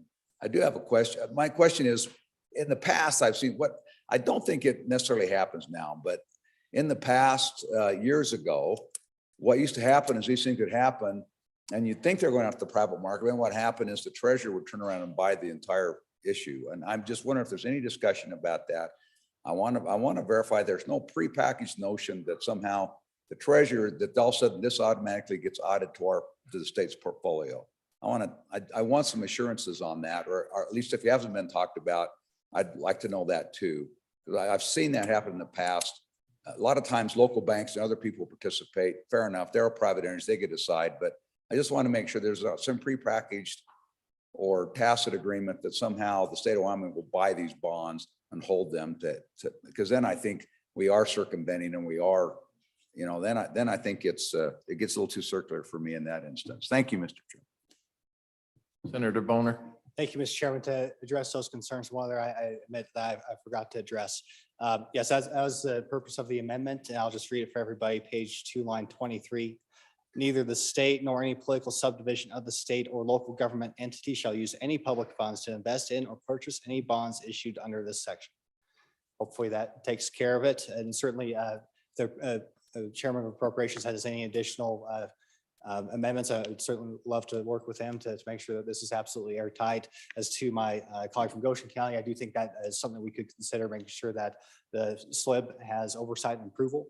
I think that would be a good sideboard to make sure that the project does make sense and is in the better interest of the community and the state that it would be in. So look forward to working with both my appropriations committee colleagues to help strengthen the bill in those two areas. So that being said, looking forward to moving this bill forward and working on second reading.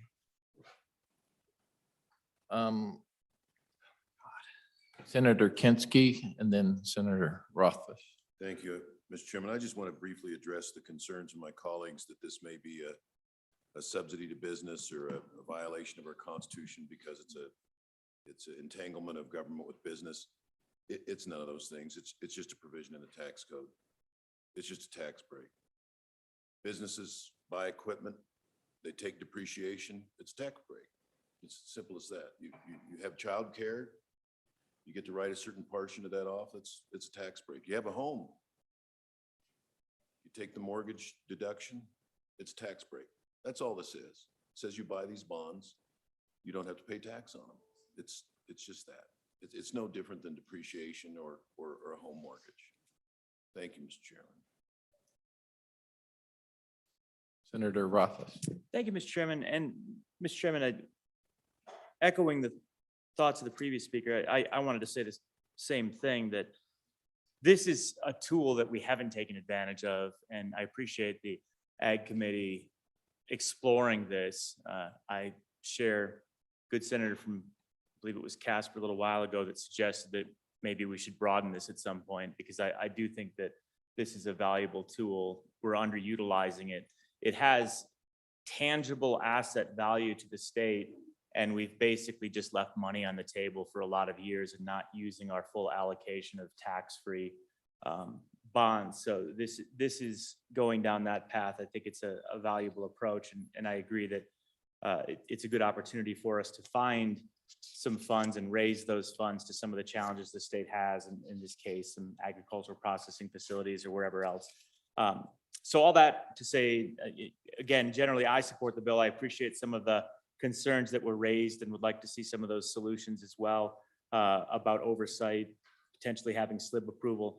The one question I did have though, and maybe I missed this in earlier discussion, my apologies if I did, Mr. Chairman, but on page 4, line 13, this is with Romanet 4, talking about the fact that these are not general obligations of the state, but then it goes on to say the bonds shall solely be the obligation of the council and shall recite on their face value, et cetera, that they don't have the obligation of the state. I'm struggling really with what it means to be an obligation of the council. And the council is direct state. It's not pseudo state like maybe the energy authority is, where it doesn't have any separation. So when I read that, I read those two sentences as conflicting one another, to be honest. And so that's the one struggle I'm really having right now that I haven't heard already addressed. And my apologies if it was addressed. Thank you, Mr. Chairman.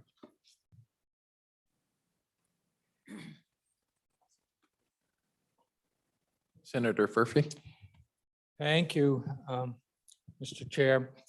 Yeah, I have the same question because these bonds can't be tax exempt unless they're issued by a state or political subdivision. So I don't think the council can issue tax-free bonds. And if they can, then I think they become a total obligation of the state. So I think we need to clarify that. Thank you.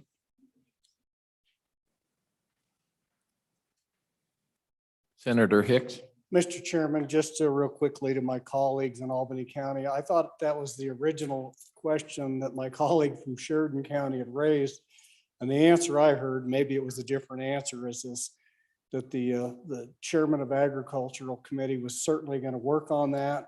Let's get this, look at a second reading amendment to answer those questions. So I would just suggest if we're inclined, I would call for the question, Mr. Chairman, and give us a chance to work to answer that exact question. Call for the question. Ready for the question? All of those in favor of Senator Boner's motion that when the committee of the whole rises to report that it do so with favorable recommendation of Senate File 9, say aye. Aye. Oppose, no. It wasn't close, but.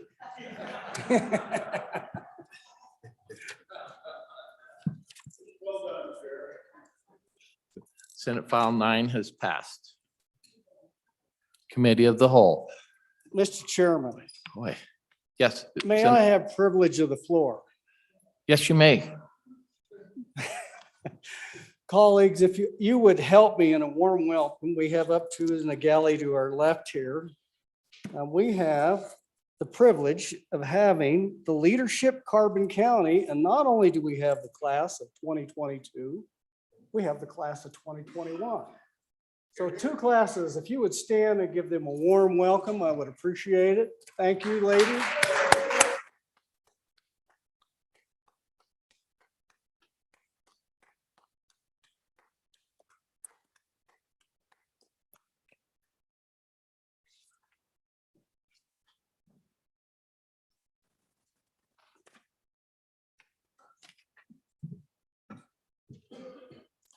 The next bill for your consideration is Senate File 6. Will please read it in.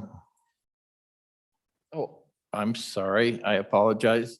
Senator Wasserberger. Thank you, Mr. Chairman. In our West Gallery, we have a group from Gillette, the Gillette Area Leadership Group. And if they would stand, they are here touring the building.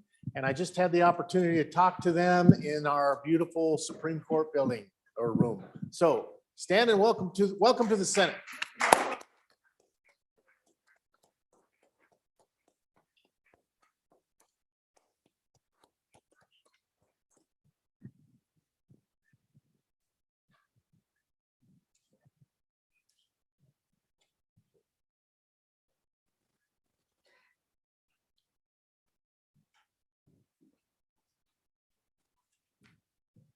The next bill for your consideration is Senate File 6. Would you please read it in?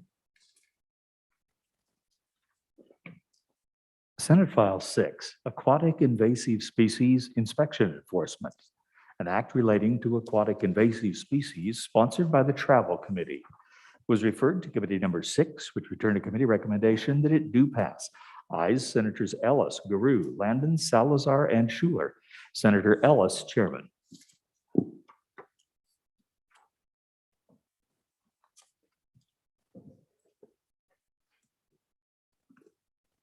Senator Ellis. Thank you, Mr. Chairman. I move that when the Committee of the Whole rises to report, it do so with a favorable recommendation that Senate File 6 do pass. And for an explanation of the bill, I'd ask you to call in Senator Salazar. Senator Salazar. Thank you, Mr. Chairman. Mr. Chairman, with your leave, I'm going to discuss or explain the bill, and then I will get into the Committee of the Whole amendment. So, honorable senators, as you know, we have a problem with aquatic invasive species coming into the state and affecting not only our lakes and our rivers, but it is a danger to our state. And basically what this bill does is it provides penalties to enforce mandatory inspection. And for those individuals, particularly those majority individuals who come from our neighbor state that have the Rocky Mountains, they're going to pay a penalty if they violate Wyoming state law. If you take a look at page 2 of the bill, it states specifically that any person who fails to report to a check station within 48 hours as required by this subsection shall be guilty of a misdemeanor punishable by imprisonment up to 1 year and a fine of no less than $1,000 to $15,000. So I will tell you that, let me give you some statistics before I get into how we actually amend the bill. I will tell you that in 2020, the Game and Fish gave 199 warnings for failing to stop for an inspection. 33 of those warnings were from Wyoming residents. However, 166 of them were non-residents. In 2020, of the 27 citations for failing to stop for the inspection, only 1 was a resident of Wyoming. However, 26 were non-residents. So we are having a problem with non-residents coming into the state of Wyoming and infecting our rivers and our lakes with these aquatic invasive species. So, Mr. Chairman, with your leave, I'm going to discuss amendment, Committee of the Whole Amendment number 1, if I could. I would move, Mr. Chairman, for. That needs to be read in, or? Yes, please. I'm sorry. Please Mr. read Chairman. that in.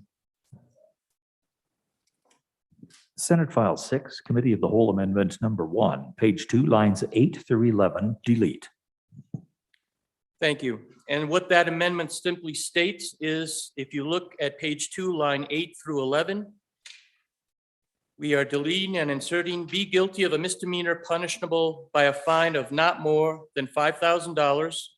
Any person who violates this subsection shall be denied entry to all state parks and state recreation areas for a period of 3 years, beginning on the date of the violation.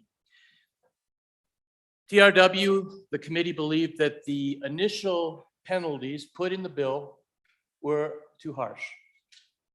And all of you can have a picture in your mind of grandparents coming from a different state, coming in here for whatever reason, they've accidentally violate, or whatever their motive is, they violate the law, but then we're going to incarcerate them for a year in jail. And my conscience has a problem with that, and I think other members of the committee had a problem with that. And so we're asking for your support to lower the penalties in that regard.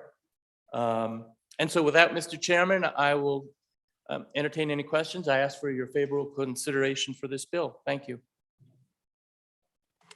Senator Landon. Mr. Chairman, just as a quick point of order, I'm not sure that after we were read in, if we got that amendment moved.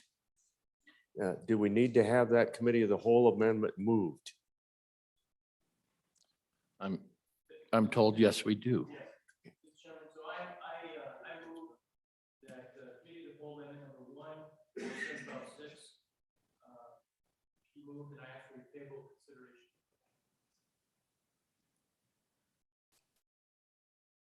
Senator Landon.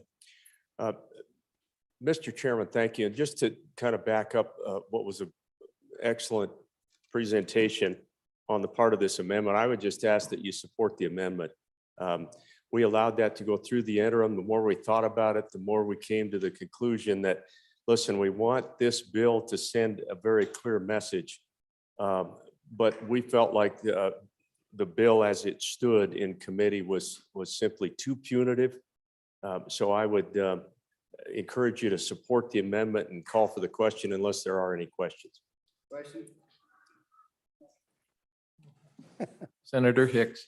Mr. Chairman, I would agree with the last statement from my colleague from Natrona County. I just have a question on the actual enforcement when it comes to denying access for 3 years after the date of the infraction. And it's just a question is this is a misdemeanor and I'm not familiar, maybe somebody in the legal profession. So if you get a misdemeanor, does that show up on your record? So if you get stopped again, how do they know that you've had a violation of a misdemeanor under the law? I don't know the answer to that. I'm just trying to understand the mechanics. Is it actually enforceable to understand that somebody had a misdemeanor? And if I check them again, I can find that information out. So just for my edification, Mr. Chairman. Senator Ellis. Thank you, Mr. Chairman. Just to also give some more explanation of where this bill came from. As the good senator from Fremont County explained, we are having a problem with a lot of out-of-state recreators coming into Wyoming. Because the existing penalties are misdemeanors, the penalty as it exists today is pretty steep. If you're found to violate one of two statutes, you could face up to a $10,000 fine and imprisonment up to 1 year. So the current law requires that people coming into Wyoming have to stop for an inspection. That's one area where you could be found guilty of a misdemeanor if you fail to do that. There's another part of the statute that said if you launch your conveyance into the water without an inspection, without first getting checked, that could be an infraction. But because the penalties for those tend to be really high, our game and fish wardens tend to use warnings much more often than they use citations. And so for the failure to launch or for launching a conveyance without inspecting, they issued 50 warnings in 2020. 41 of those were to non-residents, 9 were issued to residents. They only issued 2 citations because this penalty is so severe, 1 to a non-resident and 1 to a resident. So this bill comes to you with a recognition that we want to give the game and fish another tool in the toolbox. So this is really targeted at those instances where game and fish has talked to those individuals, has told them, given them that warning, you haven't had your conveyance inspected, please do that. And they have 48 hours to do it. So at this point, they're on notice. And so this is a way for them, the game and fish, to actually start issuing those citations and be taken seriously. So with that, the committee of the whole amendment, I think, is seeking to recognize that the monetary fine isn't maybe the best way of getting that kind of compliance we want. But that being banished from Wyoming's waterways through our state parks for a period of 3 years, that hopefully will gather their attention. So that banishment is not part of the misdemeanor charge per se, but the fine certainly is. So that would be on their record. In visiting with the game and fish after the hearing, we wanted to make sure that this was something they could track, and we were assured that they do work with state parks and this is something they can enforce. So with that, I'd urge your favorable vote on the committee of the whole amendment and on the bill. Thank you, Mr. Chairman. Senator Scott. Mr. Chairman, and I'm not for a current regulation.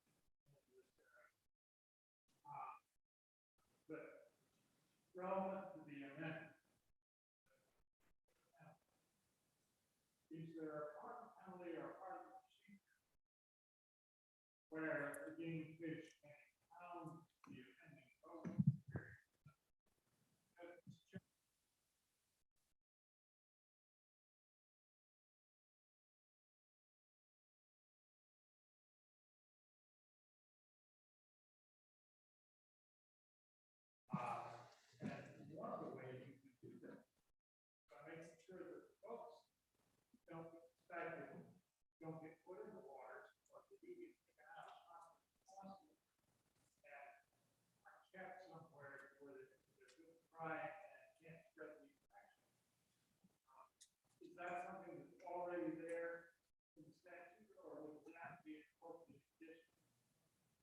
penalties or something we do between the time of citation gets issued.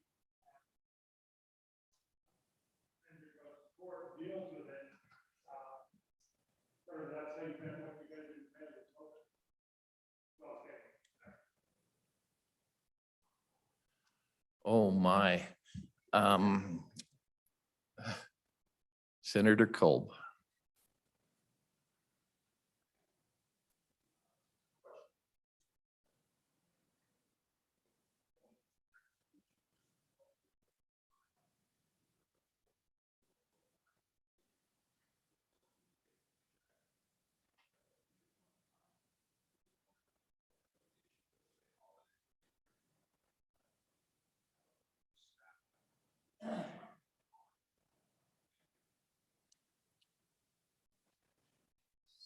Senator Nethercott, are you? Thank you, Mr. Chairman. To answer the good senator from Bates Creek's question, yes, they have the full ability to impound and to take the vehicle, the boat in. But beyond that, so it is my great frustration that the Game and Fish Code has this concept that you'll hear me refer to as a high misdemeanor. And it is the only reference in the criminal code for a high misdemeanor. It really doesn't exist and has no meaningful impact. Whoever drafted this Game and Fish laws just like the idea of calling it a high misdemeanor, but has no meaningful impact. But curiously, in the amendment and also in the bill draft, the fine associated with the misdemeanor is up to $5,000 in the amendment or $15,000 in the bill draft.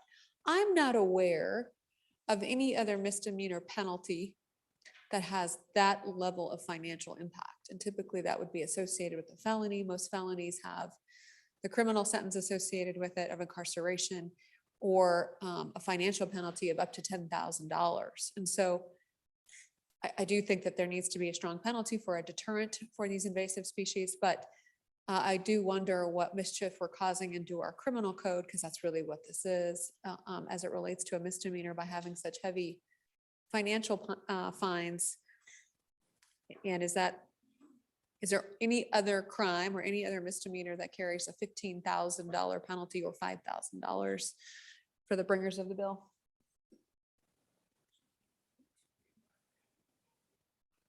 Senator Landon and then Senator Rothfuss. Mr. Chairman, thank you. And I appreciate those questions. We've actually had quite a bit of dialogue in that part of the world with regard to the level of this penalty. I agree. I'm not aware of any misdemeanor that carries this kind of weight to it. But I'm also not aware of any misdemeanor violation that could cost the state of Wyoming what this could cost.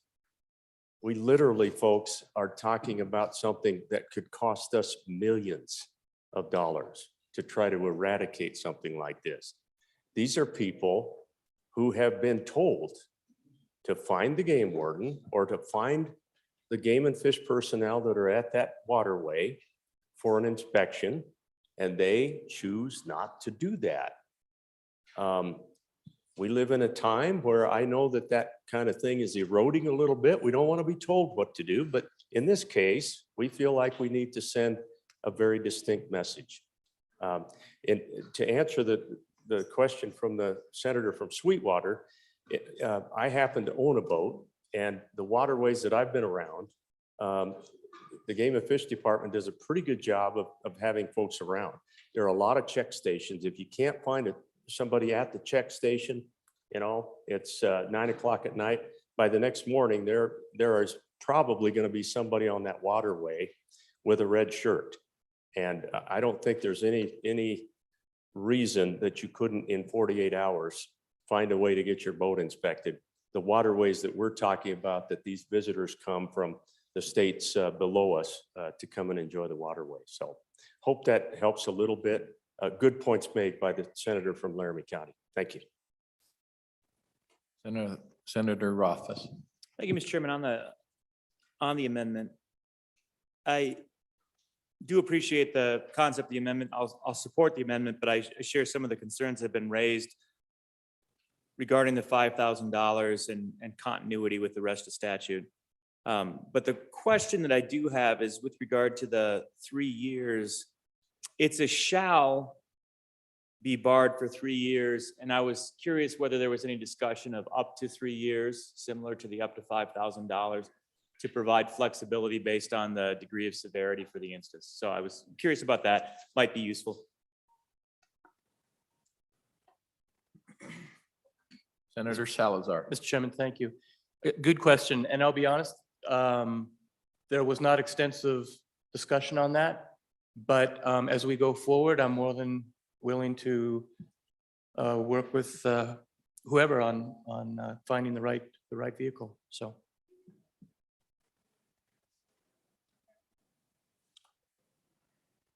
Sorry, Senator Ellis. Thank you, Mr. Chairman. I want to just comment on our good chairwoman of the Judiciary Committee. I think she's right. I think when a lot of these statutes were written, it was probably during an era where in Wyoming, we thought if we really have high penalties and imprisonment, we're going to really deter certain behavior. I think, I haven't done research on that, but that would be my gut intuition on this. But the unfortunate part that I think our game wardens are seeing is, the people that they're catching, said, man, I did not know. I mean, we take for granted that our waters are as pristine as they are. A lot of states don't have that luxury. So as a result, I think that's why we spent some time telling you about the numbers. Our game wardens are issuing warnings. They're not after the citation because they want compliance. And so what we're trying to get after, though, is a bit of an experiment in some ways. It is, you stop that person, they now know. The other two instances where you fail to get your watercraft inspected and you put your watercraft in our waterways without having it inspected, there's easy ways to say, man, I did not know, ignorance of the law, I'm an out-of-stater.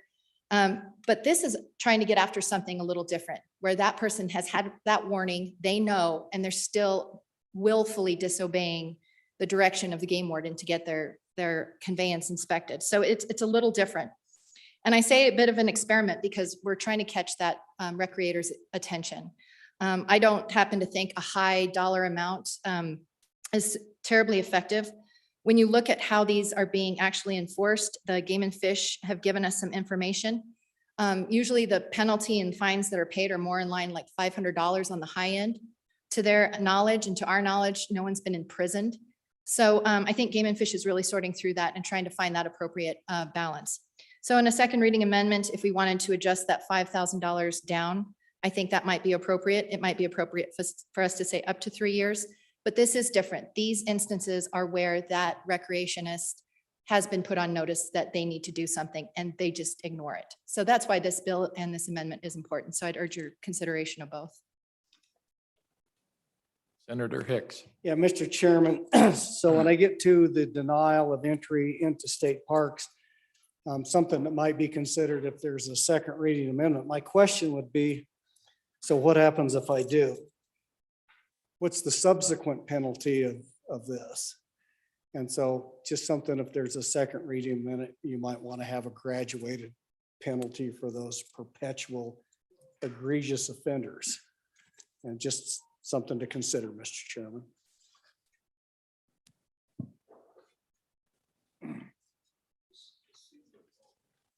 Senator Landon. Well, Mr. Chairman, just real quickly, thank you. To the previous speaker, we already have game and fish violations that prohibit you from hunting a bull elk for a year or 2 years. As to the enforcement that was brought up today, it's a challenge. We obviously don't have enough game wardens out there. We don't have enough law enforcement, period. But I think that our department does a terrific job. And I have a hunch that they might be able to run these guys down if they violate this. And just a final thought before we go to a vote on the amendment, and I hope you'll support it in the bill. But when you talk about a $5,000 fine, some of these boats coming up the interstate, do you know what those cost? I do, and I don't own one. Let me tell you, you can live on those things. They're more expensive than some of our homes that we live in. And so a lot of these folks have the wherewithal to just write the check and head right out on the water. So, Mr. Chairman, hope you'll support the amendment first and then the bill. Thank you. Sensing everybody's ready for the question on this. All those in favor of Senator Salazar's motion to adopt the Committee of the Whole Amendment number 1 to Senate File 6, say aye. Opposed, no? The amendment has passed, has been adopted. All right, we're back on the bill. All right. All those in favor of Senator Salazar's motion that when the Committee of the Whole rises, I'm sorry, that's what I thought. Senator Ellis's motion that when the Committee of the Whole rises to report that it do so with a favorable recommendation of Senate File 6, say aye. Aye. Opposed, no. That has passed Committee of the Whole.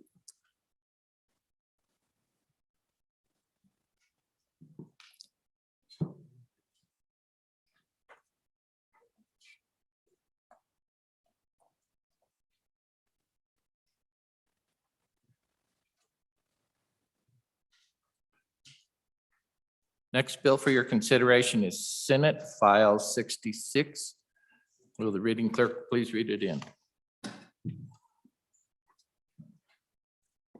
Senate File 66, American Rescue Plan Act Recovery Funds Appropriations, an act relating to the emergency expenses of government, sponsored by the Appropriations Committee, was referred to Committee number 2, which returned a committee recommendation that it do pass amended.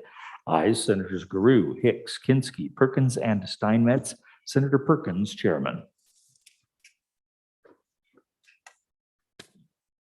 You've heard the reading of the bill. What's your pleasure?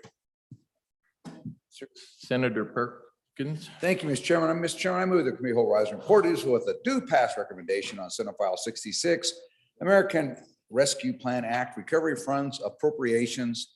And for an explanation of this bill, and this is where it starts to get really interesting, folks, because the ARPA Plan Recovery Act infiltrates significant parts of our budget across the board. This is the attempt to keep all of it in direct ARPA, but you'll find direct ARPA funds also in the general budget when we do that, take that up next week. This was very complicated for us. It's going to be very complicated for you. But the fortunate part of this bill is pretty straightforward. And so with that, I ask you to call on my good friend from Teton County, Senator Guru, for an explanation of the bill. Senator Guru. Thank you, Mr. Chairman. I know there's a standing committee amendment. Could I have it read in at this time? Senate File 66, Standing Committee Amendment number 1, page 15, after line 2, insert.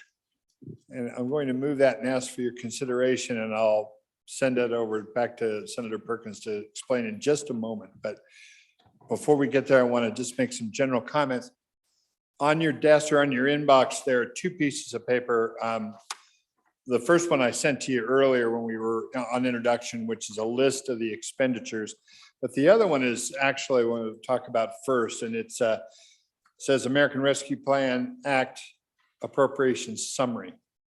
And this is going to be a handy piece if we could want to hang on to it. We'll probably send you another one next week. But for right now, for purposes of this discussion, I'm going to start with the first line, and that's Senate File 66. The ARPA bill only includes ARPA direct funds or ARPA direct funds, which can be expended for the permissible uses other than revenue replacement.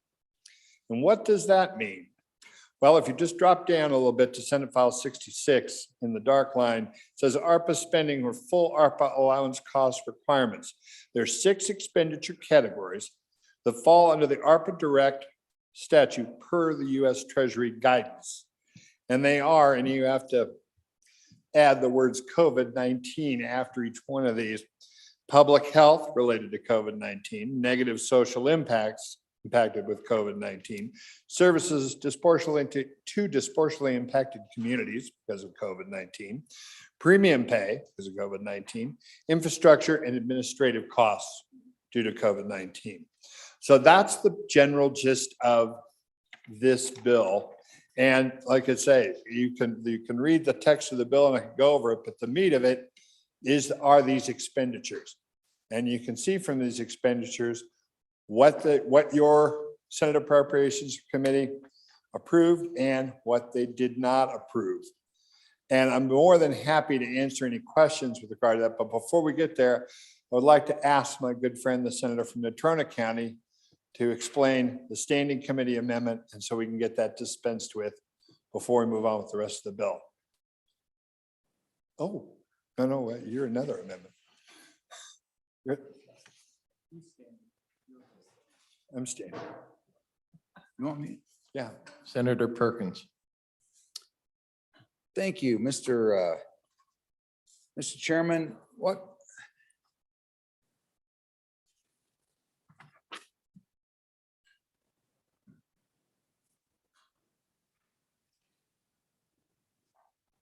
I don't think this amendment's right. There's a problem with this amendment, Mr. Chairman.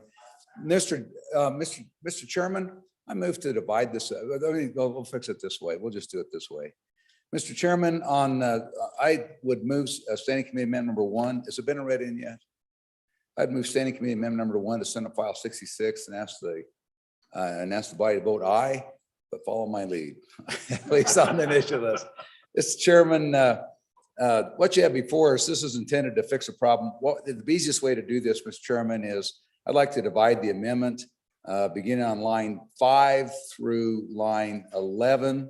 Through line 11 would be Division 1, and lines 11 through 28 lines through 26 would be Division 2, and lines 27 and 28 go with whatever division you need to put them, or both.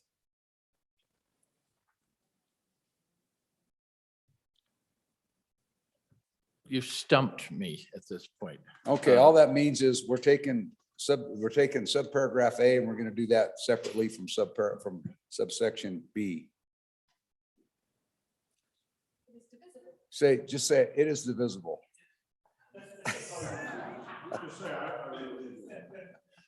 You know, I think you're correct. It's divisible. Okay, thank you. Thank you, Mr. How about Chairman. 1 through 4? Mr. Chairman, A is messed up, and we need to fix it. Yeah. Senator, 4 would go with each division, I assume, to the senator? It Yes. was not explicitly mentioned and should be part of them. Thank you. Yes. So to begin, Division 1s would be let's start over. Lines 1 through 3 go with both divisions.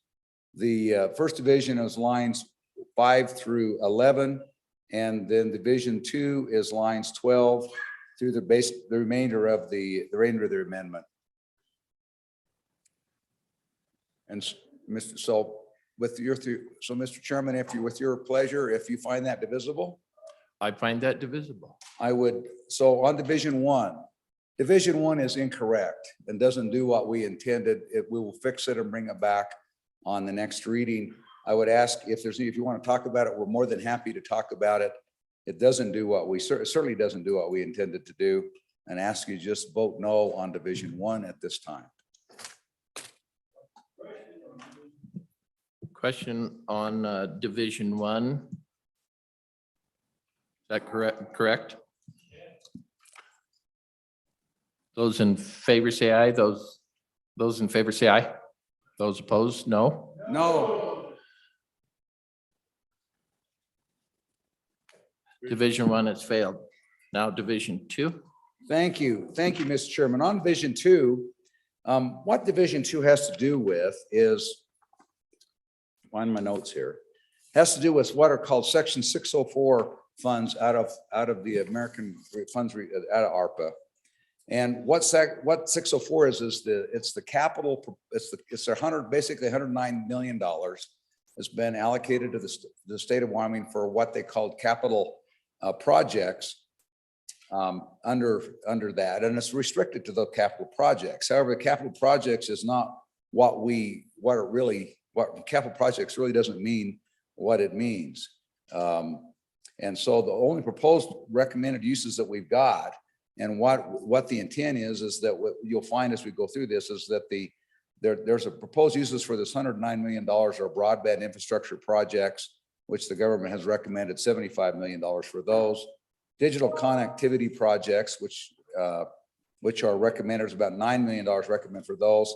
And then there's a multi-purpose community facility project, which we talked about, which is the Central Wyoming building and the outreach, the center for retraining and particularly for culinary purposes in Teton County. And we've already voted on that in the capital construction budget. So those are recommended uses for that. And so this is very restrictive on what it can do. And it's not just an appropriation to the state.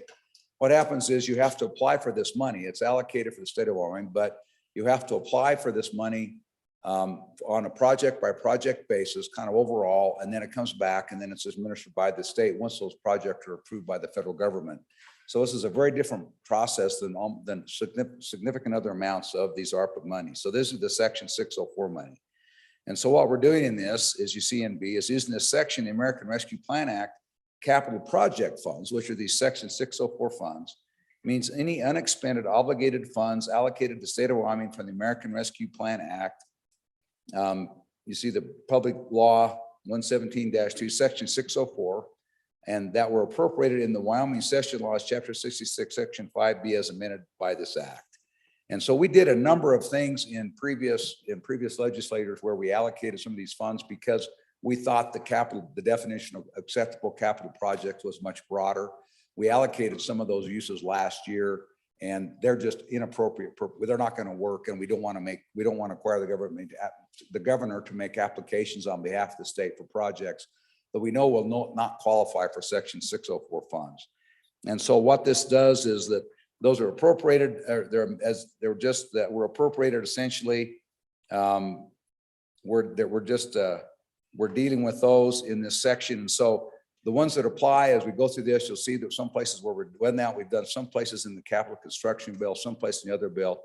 But this is an effort that we wanted to do to make sure that when those funds are, when they're approved by the governor's office and they come back, the governor's office, those projects have been approved, that they can go ahead and allocate that out to the approved projects instead of having to wait until we come back and give the governor the authority then to approve it. So again, what we've got is there's some broadband projects, there's some bills that are coming through to deal with broadband. There's the Teton County school, I think is in this, the Teton County construction project for Central Wyoming College. And then there's, like I said, there's a number of broadband, and there's a few for, I think that for some hospitals and nursing homes that may be in there as well. But ultimately, those are all going to be kind of bundled together, applied for the federal government. And when they're approved, then the governor will be able to enable those to go forward. But we will be making decisions on all those projects that the governor will be applying for in one way or another as we move through the budget process.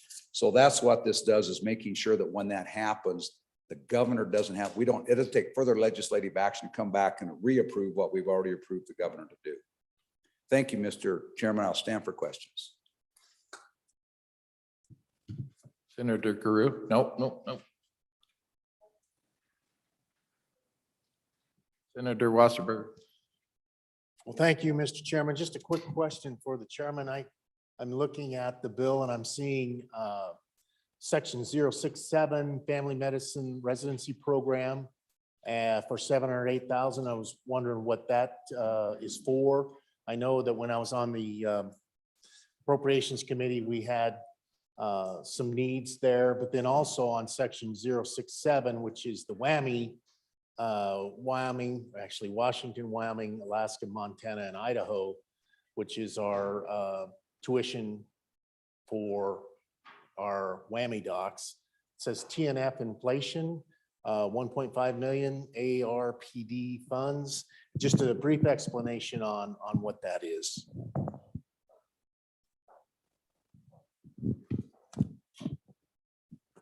Senator Perkins. I appreciate that, but that really doesn't have anything to do with our amendment.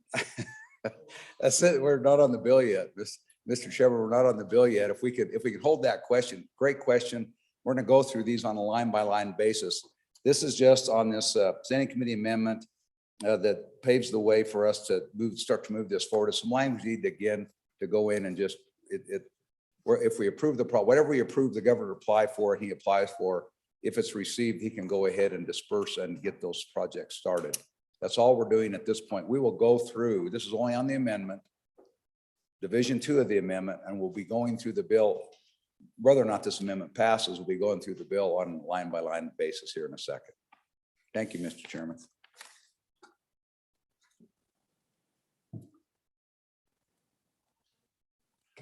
Having heard the question, all those in favor of Senator Perkins' motion to adopt Standing Committee Amendment Number 1, Division 2 of Senate File 66, please say aye. Aye. Those in opposition say no. That has been adopted.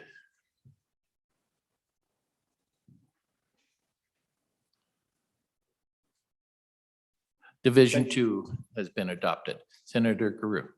Thank you, Mr. Chairman. And we'll get to those questions just one more time. I just wanted to say one more thing about this. This sheet represents $334 million in ARPA direct spending across 11 different agencies. Still $129 million on the table that has not been expended or even contemplated in this bill. And so as far as changes or as is going, and answer at least a part of the good senator from Campbell County's question, wherever we could, when there were dollars that were eligible for the ARPA-D program that were in our budget, we transferred out and put in. And the WICHE program, some of those other program dollars were put in specifically for that purpose, thereby freeing up general fund dollars for other purposes. So when we knew, and that goes just another illustration, the Central Wyoming College Jackson Outreach Center is to be built for certified nursing assistants and culinary arts workers. Those were specifically called out in the ARPA bill as eligible categories. So we put that into the ARPA dollars once again. So if that is approved and it makes it through the process is approved, those dollars would shift, those ARPA dollars would go towards that project. Now, there would be more reporting requirements for Central Wyoming College. It would be a more rigorous program that they would have to go through. But by doing that, that would free up general fund dollars that have been previously approved for that project, and they could be used for other purposes that maybe aren't eligible for ARPA direct dollars. So you'll see a lot of that in this budget, and that is kind of the meat explanation of a lot of these costs. Where you see that we did, and like I say, I'll go to any other specific questions, but a lot of times too, when we said no to things, we thought maybe we didn't get enough explanation from the governor in some of his requests. We felt we just didn't quite understand, or it wasn't quite fleshed out enough. Example here would be suicide prevention, which you've heard a lot about. And we're going to see an amendment about, I think, coming up. The Senate Appropriations Committee didn't say no to suicide prevention. What we said was we thought we'd already funded it in another form 2 years ago.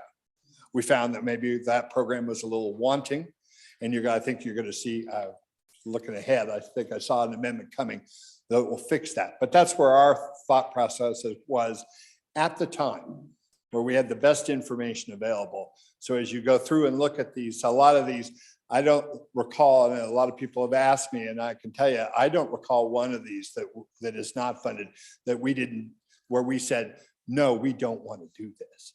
We just said, we don't have enough information yet and want to let the body weigh in. And so now is your opportunity. So I'll stand for any questions. And if not, I know we have amendments and we'll get right to them. Okay, we have can I have the first amendment, the first reading amendment read in? Senate File 66, Committee of the Whole Amendment Number 1, page 4, after line 29, insert. And then I'd ask Senator Schuler to explain her amendment. Senator Schuler. Thank you, Mr. Chairman. I bring you this amendment. Actually, if you take a look at the amendment on lines basically 8 through 13, it's kind of the meat of the amendment. Basically, we had a bunch of Wyoming Business Ready programs through the cities and towns that had put in projects and applications and had those approved But they, because of issues with COVID, they're either in progress or pending. And they basically have some gap and unmet funding needs because of the end. Excuse me, Senator. Somebody needs to move that amendment. Oh, did I not move that? Sorry. Let me do that first. Thank you, Mr. Chairman. I'd like to move Committee of the Whole Amendment number 1 to Senate File 66. Does that work? Thank you. So anyway, yeah, the governor actually recommended 10 million in ARPA funds to be used to cover the shortfalls in these 10 projects that were already approved by SLIB, but the JAC denied the request. And, you know, as been mentioned before, we have about 129 million in ARP funds that are unallocated. And since the cost of these SLIB approved community and economic development projects were impacted, some of them 30 to 40% increases because of supply chain issues, workforce shortages, and now inflation, of course, as we're all finding out. And so 3 of those projects basically were water projects. And the governor, even though he requested those to be in here with the 10, the Wyoming Business Council is basically helping those apply for alternative funds through SLIB. So those 3 projects are no longer the ones that I want to visit with about. The 7 projects that I would like to mention, the funding gaps in their projects due to the rising construction costs and supply chain issues, are 7 projects that impact a lot of our cities and towns in Wyoming. Some of these might be right near you. The first one that I would like to talk about is the city of Evanston, which is where I live. They had a big manufacturing company that really wanted to move to a larger facility. They wanted to come to a state that maybe has a little, you know, better tax friendly issues rather than the city. Actually, they're from another, I won't even say which state they're from. They want to be closer to their suppliers and their customers. And so it's an aluminum, interior aluminum manufacturing facility that they're in the process of building. So the city of Evanston put up quite a bit of money, and this is going to be a big project. They ended up being short about 4.5 million. The city of Lander, the Maven headquarters, are about $230,073.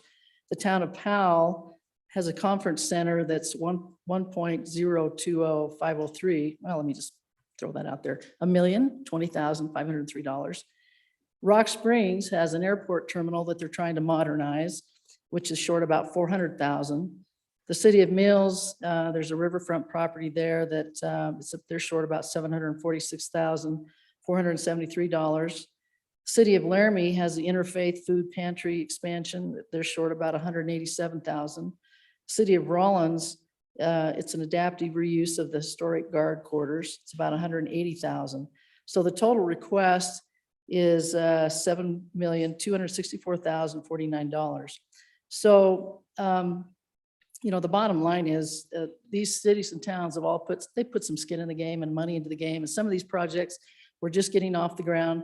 Some of them were a little further along, and some of them are really close to completion. I could, if we get this through, I could actually give you an update on each of these projects and tell you how they're doing. But I think the big thing here is everyone's been impacted by COVID, and these cities and towns, they don't have an awful lot of wiggle room in their budgets, you know, to go to the well and try to find more money to take care of the issues with inflation and problems with shortages. So, and the other thing is, I think any unused funds not spent by June 2023 would revert back to the general fund. So with that, I hope I've given you good enough information that you might want to pass this amendment. Thank you. Senator Hicks. Yeah, Mr. Chairman, I'm going to speak on and against this amendment because I think it's already addressed in the bill. And so when we took testimony on this and we looked at these projects, so it's not like you can just go spend money on construction. First, you have to meet the criteria as designated by Treasury under ARPA. But if you go to your spreadsheet, I want to take you there. So look at your spreadsheet that you've got on your desk. And so we did look at these and take consideration, and with the idea that we wanted to make sure not only just the ones that you talked about, but the projects that may come up this year. So there is a gap there. We've all understand the inflationary cost. So when you go to that spreadsheet, I want to take you down to about 2/3 of the way down there. It says local government support projects. And so what we've done in the budget, we put $50 million in there for unrestricted local government support projects that would be administered by the SLIB board. Now, those will have to comply with the requirements for the ART fund that we got, because these are direct ART funding. There's also another 50 million in there for water and sewer projects for local governments. And so all told for local governments, whether any of those construction projects that my colleague from Uena County talked to, if those are eligible, there's money there to fund. But we need to have some way to screen the eligibility on all of these projects as they come in to make sure that they meet the criteria for ART funding. And so it appeared to the Appropriations Committee, the way to do that is to any of these BRG gap funding projects, make sure that they're eligible, but also provide an adequate level of funding. Instead of just direct funding these and calling these ARP dollars and then getting a year or 6 months down the road and find in fact they're not eligible, we wanted to make sure there was more than adequate funding to cover all these local government construction projects. And it seemed like the best mechanism to do that, SLIB was typically used to granting this type of federal programs or doing MRGs, other programs, and they have the staff to do it. So that would be the answer. I don't think that amendment's necessary. There's $100 million in there, 50 million specified for water sewer, 50 million unrestricted for local government support projects that these projects would potentially be eligible for, so long as they meet the federal criteria. Senator Kolb.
Senator Kinski. Thank you, Mr. Chairman. On and against the amendment, your JAC looked hard at this 10 million that was originally allocated. And we asked the Business Council this question: if you didn't have this big sack of ARPA money, what would you do? Well, you'd value engineer, you'd try to raise it locally, you'd do any number of things. And we said, what's the urgency? So they gave us a list. There's very little urgency. One of these projects just started, another not started, another not started, another not started, another not started. The one in Rollins is close to completion. They're short on funding, but we zeroed it out because we figured in addition to that 100 million we've got there, except with one project, there was nothing that was really very urgent. It could all wait to be vetted through the SLIB process with the $100 million that we appropriated. So we think we're covered. Thank you, Mr. Chairman. Any other comment? Question. All those in favor? Pardon? Oh. My apologies, Senator Schuler. Didn't see that. Senator Schuler. No worries. Thank you, Mr. Chairman. I was a little slow getting up. I guess, I truly understand that, and I knew that they had put some money into a block grant type of thing. I guess my biggest thing is the priorities. Will we prioritize these projects that have already started the process, whether they've done, dirt work, whether they've started engineering, how far off the ground they are? Will they be given some priority, I guess, to other projects that just barely get off the, the turnip tray or whatever. I guess that's what I'm asking is priority wise. As long as they meet the requirements, will they be prioritized? If you could answer that question, I'd appreciate it. Anybody on JAC? Thank you. Senator Hicks.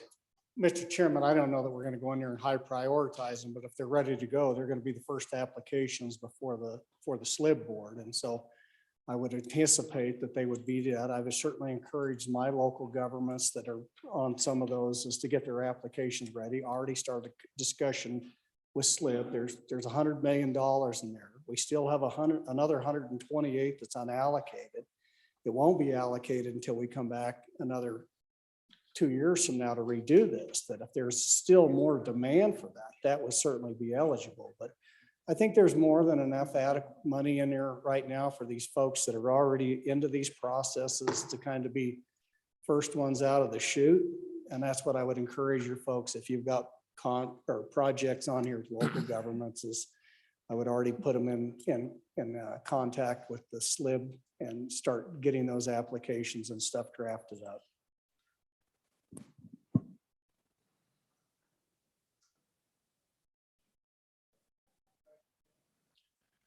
Since I flubbed up last time, I was just checking, make sure nobody was.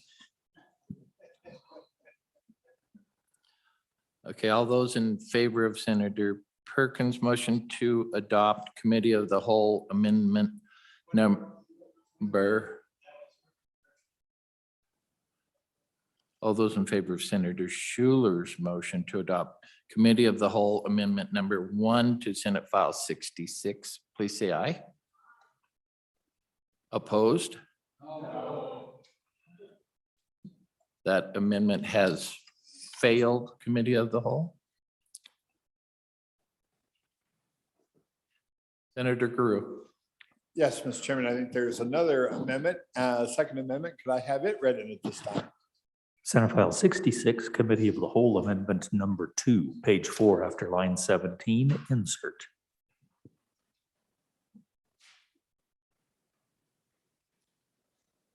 Senator Baldwin. Thank you, Mr. Chairman. I move Committee of the Whole Amendment number 2 to Senate File 66 and encourage your favorable vote. A couple of things came to mind when I brought this amendment. Any of those that are basketball or Wyoming Cowboy fans in here, I've been following the standings, the top 25, and we made it up to number 22. Last night we hit a bit of a speed bump, but we're all going to be watching it for it to come back.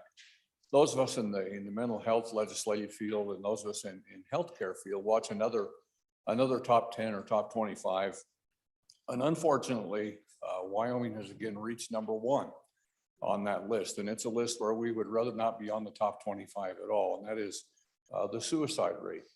We don't have the stats for this year, but the most recent one, we've returned to number 1, and Wyoming consistently is in the top 5 with a few other Western states and Northwestern states. That's unfortunate. There's a number of reasons for that. And I always coincide that with another group that I work with, the opioid overdose deaths.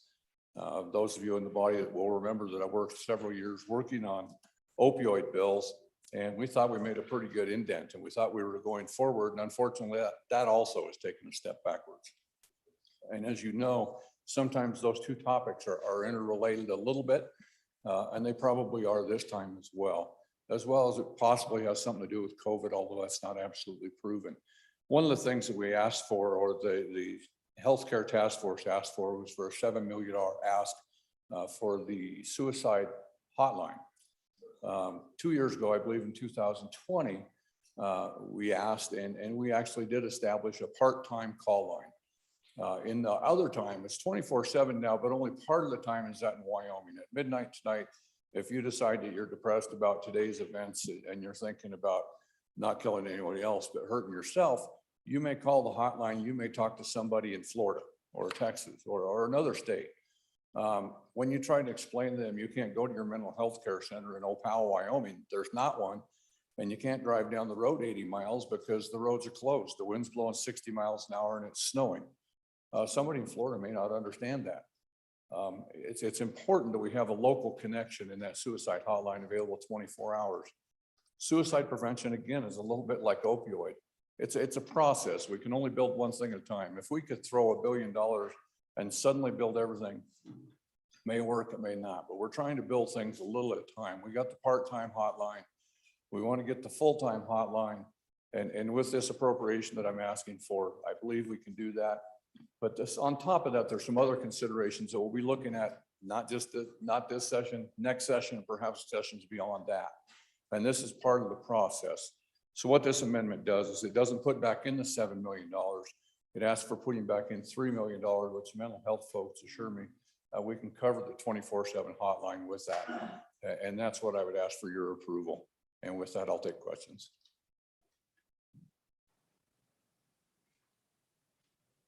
Senator Kinski. Mr. Chairman, just to, I'd like to give the group a little bit of background on the process that these funds went through with your joint appropriations committee. And when we zeroed that out, I received some emails, and some of them felt like I was insensitive or uncaring.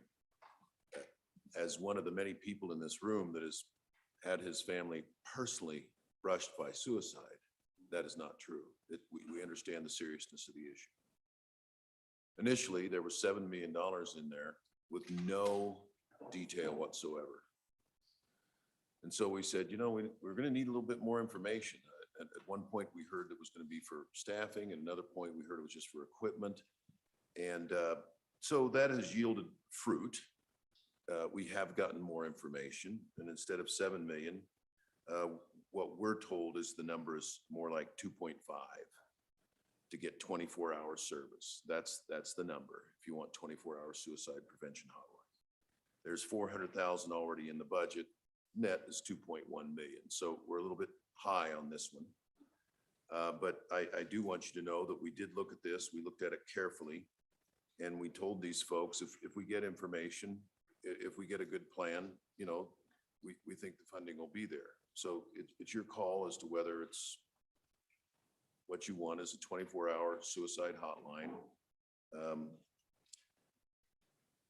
Vote her up, vote her down. Thank you. Senator Pappas. Thank you, Mr. Chairman. I do encourage a vote up on this one. As I understand, I believe the $7 million was actually for two hotlines, two separate. Don't know all the details, but it was for two. So, but I too have been assured that we can cover this 24/7 hotline with the money we would be appropriating here. But I too, you know, we had a suicide in my brother's home, and it's devastating to the families. We in Wyoming don't need to be on that #1 list. We need to get a handle on this. And if we don't start taking steps to do that, it's just not going to happen. So, you know, we talk about taking care of our people. Well, this is part of taking care of our people. So I encourage you, please, let's vote this in. Thank you. Senator Hicks. Yeah, Mr. Chairman, on and against this amendment, and I'm explaining why, is because, folks, these are one-time monies. So you're creating an obligation here, and that's fine if we think this is important, but it's not the price to put something. If we really feel compelled this is important, you wait to the regular budget and you put it in the Department of Health's budget, because these are good for 2 years. And then maybe we can refund the program again. We may want to do something for capital construction. I don't know. This is not how you want to build a program. And this creates an ongoing obligation to fund this and an expectation. And you don't do it with one-time funding. And so I'm not speaking for the merits for or against it. I'm just saying this is not where you want to put this in one-time ARP funding and come back in 2 years and there's no ARP funding. And then we'll have this debate all over again. So if you really feel compelled to put this in there, this is not the vehicle to do it. We'll have that discussion next week when we have the budget. That would be the appropriate place if you want to build a program. One-time funding for 2 years is not the way you build a program. So I would encourage you to vote this down. And the people that are interested in bringing this back, the appropriate place to do it is through the budget and the Department of Health's budget, not here. on and against the amendment.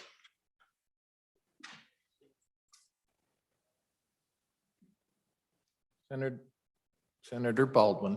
Thank you very much, Mr. Chairman. Just to answer that last question a little bit, and that's part of that ongoing process that I'm talking about. And that's the mental health folks, and I won't use any abbreviations, but the mental health system in Wyoming has already begun looking at ways to sustain this program. Community grants, grants through the state, several grants that they're looking at, as well as other methods. So it's something that they're looking at already, and to make this sustainable. But if we can get it stood up over this 2-year period, then that sustainability should be there. And they assure me that the likelihood is it will be there, and we will be able to continue this without state funds using those grant programs down the road. It's a grant program and a grant thing that's coming up. It's not just Wyoming that's looking at the suicide rates. It's several states. It's all across the nation. It's an epidemic. There again, much like the opioid epidemic. So it's something that there's a lot of money out there. There's a lot of funds available, and there's a lot of pushes, and they're already actively looking for those things.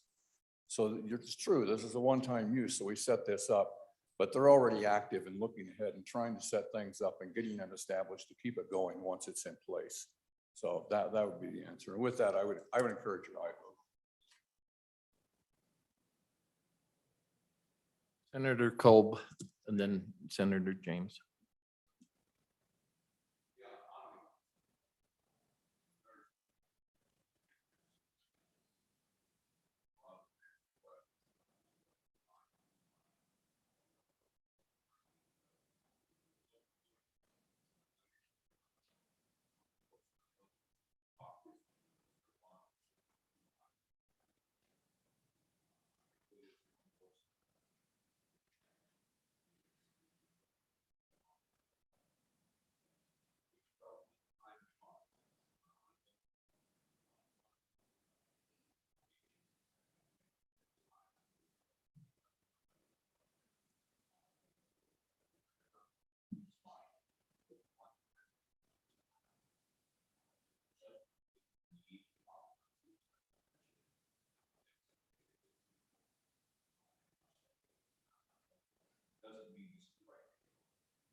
Senator James. Thank you, Mr. Chairman. I was just curious if there was any numbers on how effective suicide hotlines are versus proper care, such as preventative measures and that type of thing. So I was just curious if you could provide some numbers for us. Thank you.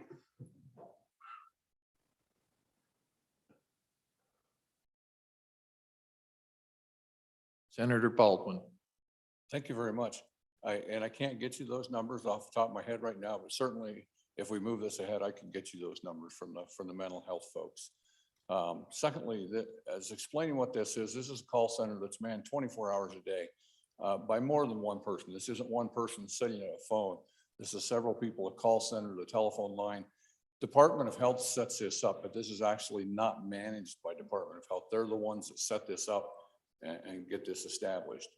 But it is managed outside of that. But it is a facility, it's the computer line, it's the personnel, adequate personnel to answer several calls at a time, not just a single call. But certainly there again, I can get you exact numbers if this does go through. I can get you exact numbers of exact things.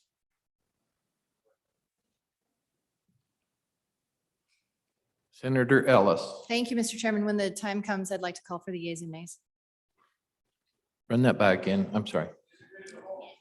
Oh, my apologies.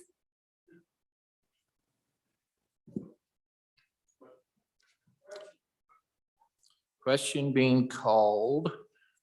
All those in favor of Senator Baldwin's motion to adopt Committee of the Whole Amendment number 2 to Senate File 66, please say aye. Aye. Those opposed, no. No. I'm not sure. So those in favor, please stand.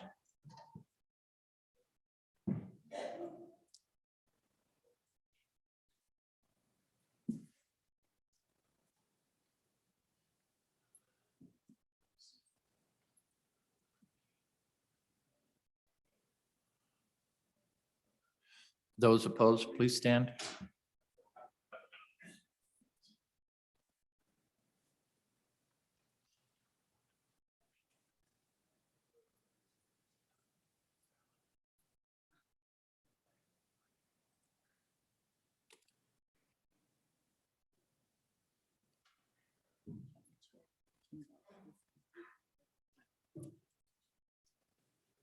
Okay.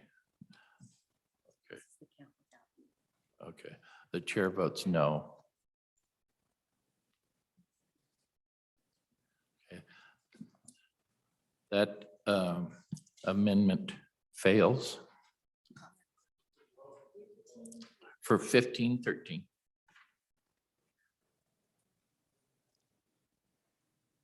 Senator Landon. Mr. Chairman, first of all, my apologies for interrupting, but we've gone quite a long time on this bill. And before we get back on the bill, may I have privilege of the floor? Yes, you may, Thank you. Senator. Mr. Chairman, we have an outstanding group here from Leadership Casper. They're located up behind us. And right over here, I think this one is the north balcony. I get turned around a little bit. But if the leadership folks from Casper stand up and please welcome them to the Senate, Mr. Chairman. Thank you.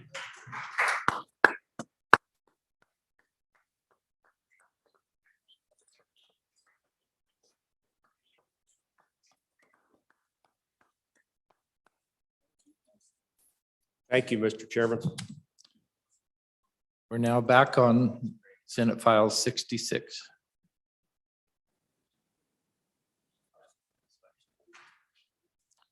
Any comments? Everybody ready for the question?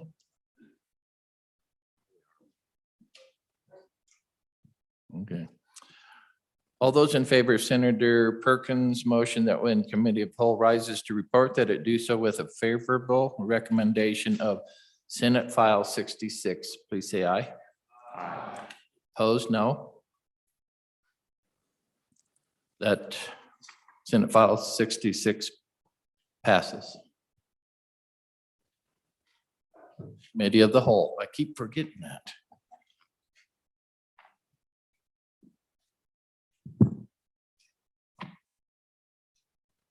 The next bill for your consideration is Senate File 74. Would you please read that in? Senate File 74, Water and Sewer District Elections Amendments, an act relating to water and sewer districts, sponsored by the Corporations Committee. Was referred to committee number 7, would return to committee recommendation that it do pass amended. Ayes Senators Boner, Case, Driscoll, Nethercott, and Scott. No, signed Senator Nethercott, acting chairman.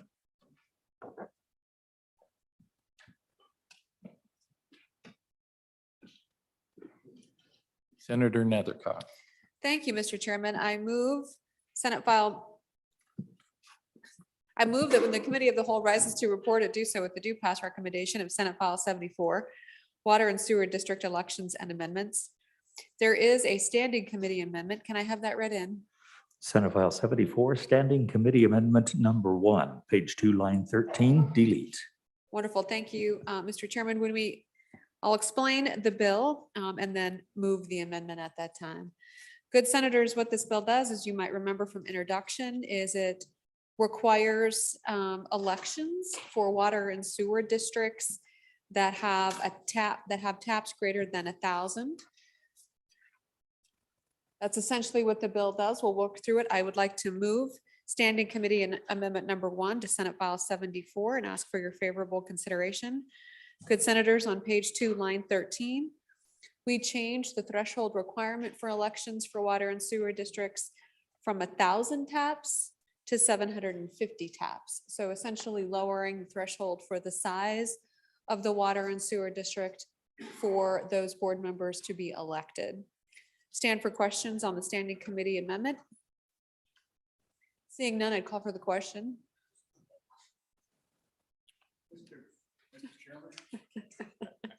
It's 5 o'clock. Senator Perkins. I do have a question. So I guess my question is, why 750 instead of 1,000? Was there, what is that? And why not 749? At 751, I mean, whatever, what is that? I mean, I understand the concept and people ought to have a vote in what they say, but I just wondering about this particular change and what changed the committee's mind to move this down from 1,000 to 750. That's all I'm looking for. Senator Scott.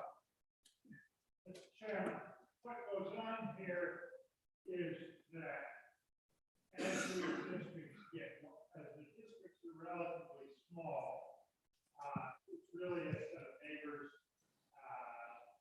like a homeowners association or some other local group.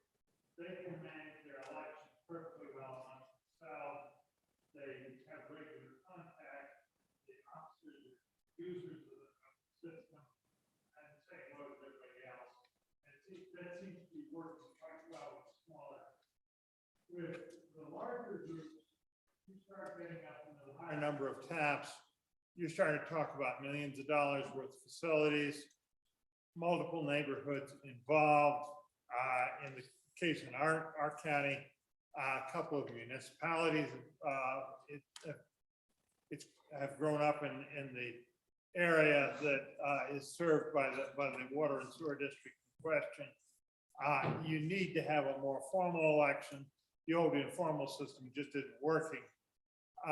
It came in at $1,000, would have caught 2 districts in the state, the one in our area and the one down here in Cheyenne. And they're clearly large enough. There was a suggestion to me that we go to 500. Some of us thought that was a little bit of a radical change. And this is a good old-fashioned legislative compromise at 750. I've consulted some of the people involved, and they feel it doesn't really change the fundamentals of the bill at all. You get to 750, you've got a pretty good sized district. I do not know that it will affect any. I think it may affect 1 or 2 in the state. And the thing, the way the bill is written, it takes effect gradually, so I think it'll work perfectly well.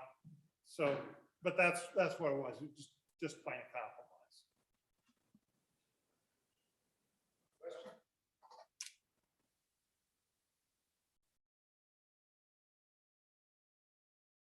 Nethercott's motion to adopt Standing Committee Amendment number 1 to Senate File 74, please say aye.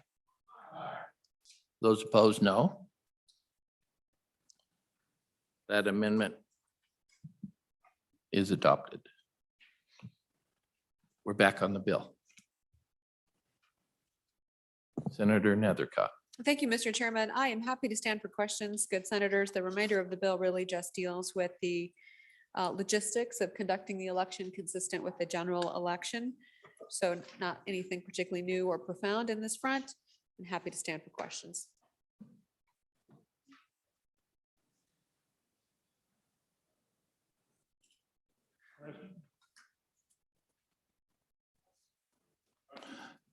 Seeing none, no further comments. Ready for the question?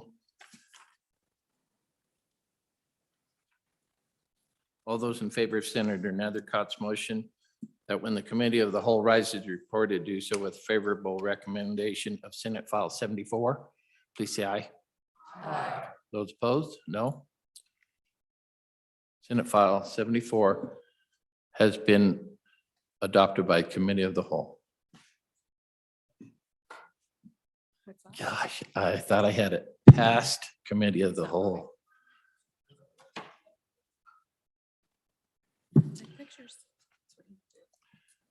Next up is Senate File 34. Would you please read it in? Senate File 34, Inheritance Tax Fees Repeal, an act relating to taxation and revenue sponsored by the Revenue Committee. Was referred to committee number 3, which returned to committee recommendation that it do pass. Ayes, Senators Baldwin, Case, James, Pappas, and Schuler. Senator Case, Chairman.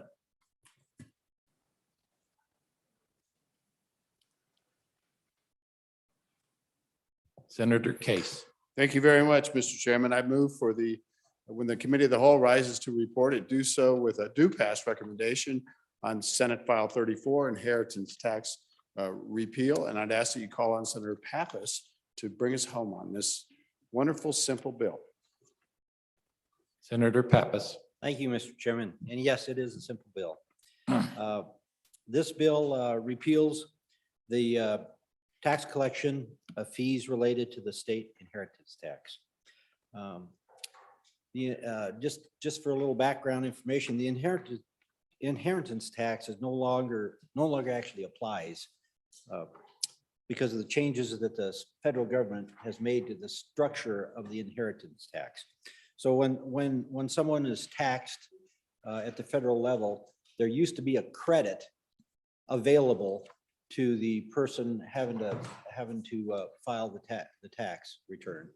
And that credit was able to be given to the states. So the states could charge an inheritance tax based on that credit. So to the person that was actually having to file the tax, there was no additional tax liability, but a portion of that came to the state. It was a sharing mechanism that the federal government allowed. Well, that's no longer on the books. Okay, so as this bill came to the Revenue Committee in its original form, it actually took the inheritance tax off the books. However, in committee, we changed it and we repealed the fees. Now, the fees are what we're talking about here. There are two fees that that are on the books right now, and they're both $10 fees. Each of them are $10. One is a certificate authorizing transfer of stock or securities of a corporation, and the other is a certificate showing that no tax is due. So both those certificates are irrelevant right now. And so we're charging that to our people for no good reason. They're having to pay these fees for no good reason. And based on the last 5 years, if you look at your fiscal note, you know, it brought it in about $1,400, but we're charging our people for nothing. And the collection of that tax is actually more than it's worth. So all we're doing right now is repealing the fees, because if for some reason the federal government would come back and reinstate that, at least we'll have the state inheritance tax sharing mechanism back on the books. So pretty simple, just getting rid of the fees so we don't have to charge our people for nothing. I stand for any questions.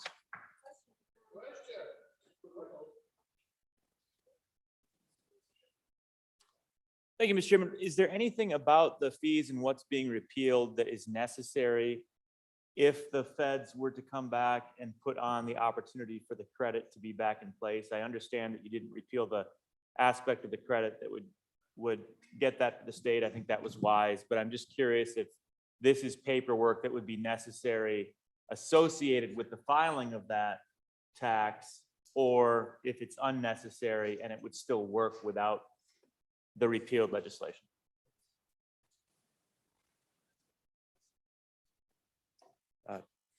I believe not.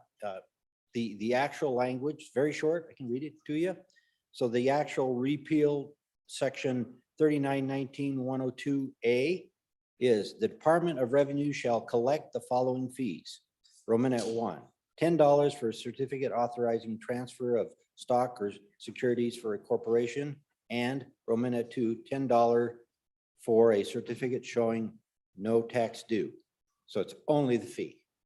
It's not any required filing. It's not anything. It's only, they just don't have to pay the fee.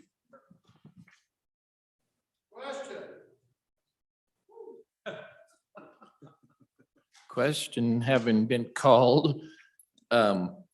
All those in favor of Senator Kaye's motion that when the committee of the whole rises to report that it do so with favorable recommendation of Senate File 34, say aye. Aye. Opposed, no. Senate File 34 has passed committee of the whole. I got it right.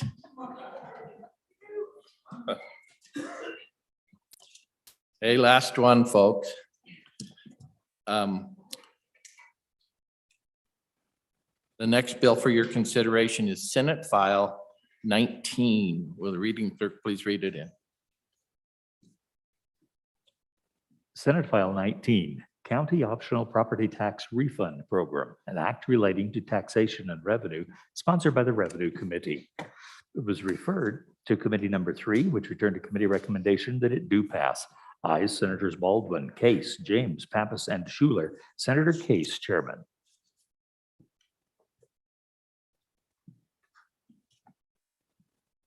Senator Case. Thank you very much, Mr. Chairman. I'm looking forward to wrapping it up tonight with a home run from the Revenue Committee, the hard hitting, smart guys that we got on this committee. We're going to move for when the committee of the whole rises to report, Mr. Chairman, that it do so with a do pass recommendation on Senate File 19, County Optional Property Tax Refund Program.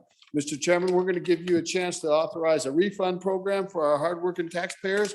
And Senator Baldwin is going to bring us home and get us to happy hour on this bill. Senator Baldwin. Well, thank you very much, Mr. Chairman. Everybody's happy already, but let's move on to happier hour. This bill, before I came to session here a couple of weeks ago, I got two letters, one from somebody in one of my counties, somebody in a county north of me, who've been longtime residents of those counties. The one particular one had been there for over 50 years, bought a home, prices were reasonable. They've lived there and worked there and retired for 50 years. Now the home prices and property prices have just escalated just out of control. They're more than 100% of what they were. They're very high. The deal is this, is that now they bought their house, they own it, they're retired, they're on a fixed income. Now the taxes are becoming so high because of the elevated property values, they can't afford to live there anymore. This bill gives us one method of relief or something like that. And that situation is not just happening in that county, it's happening all over the state. But a lot in the northwest part of the state and again, in some other counties as well. So what this bill does, it's a county optional, and that's the most important part of the bill. This is county optional, doesn't involve state money, doesn't involve federal money, involves county money, and it's optional. What this bill does is allow folks to come in and file for a county optional primary tax refund program. There's some sideboards in this bill. Number one is that these people, before they can apply, have to guarantee that they've lived there. They have to document for over 5 years. So you can't come in 1 year and say, I bought a home, I want my taxes reduced, I want a refund. They have to have lived there for 5 years. The second is that in order to prevent these people from owning a vacation home in one of these places, it's very desirable to live and filing. There's also a requirement for the verification that they've lived there or they lived there for more than 9 months of the preceding calendar year for when they're applying for it. The way they do this is they go into their county, fill out the application that is provided by the county, and then the county commissioners in the county are the ones that consider this application and make the refund. And part of that verification includes the fact that they don't have any outstanding ad valorem tax. They don't have any outstanding taxes that have been paid and they're current on what they're doing now. Another is that they have to include their total household income of not just the one person, but the entire household income. And it doesn't exceed an amount as determined by the county. And we talk about that here, but it cannot exceed 3/4 of the median gross household income for the county. And that number will be established annually by the Economic Analysis Division of the Department of A&I. And finally, on the last page of this bill, you'll see, I believe, I want to say page 4, maybe page 5, page 4, shall not exceed 1/2 of the applicant's prior year's property tax. In no instance shall the amount of the refund exceed 1/2 of the median residential property tax liability for the applicant's county. So in the end, folks, what this is it's a means for these people to get a little bit of relief so they can continue living in that community where they've loved it and they want to stay there. They want to be a productive part and a proud member of Wyoming in whatever community it is that they live in. And this is a county optional. Counties can decide to do this, not to do it. Chances are there's not a lot of counties will do it, but in the counties where it's a serious problem, it gives them an option to help these folks out. And I would encourage your aye vote. Senator Hicks. Yeah, Mr. Chairman, just a couple of questions. The first would be, what was the rationale behind 5 years? I'm just curious as to why we're using that number. And then I'm assuming that there was discussion on the committee about, it's anticipated, I would think, that when the county promulgates the rules, is that the idea that there'll be some level of means testing, or did that discussion take place? So anyway, just 2 questions on that would help me understand where we're headed with the bill. Thank you. Senator Steinmetz. Thank you, Mr. Chairman. Just a little clarification on how you prove what someone's principal residence is. Thank you.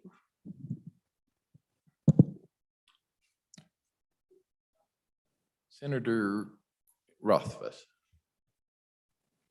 Thank you, Mr. Chairman. And I wanted to know, it appears that this applies to all of the property tax and therefore the state share that's going to education. Is that accurate?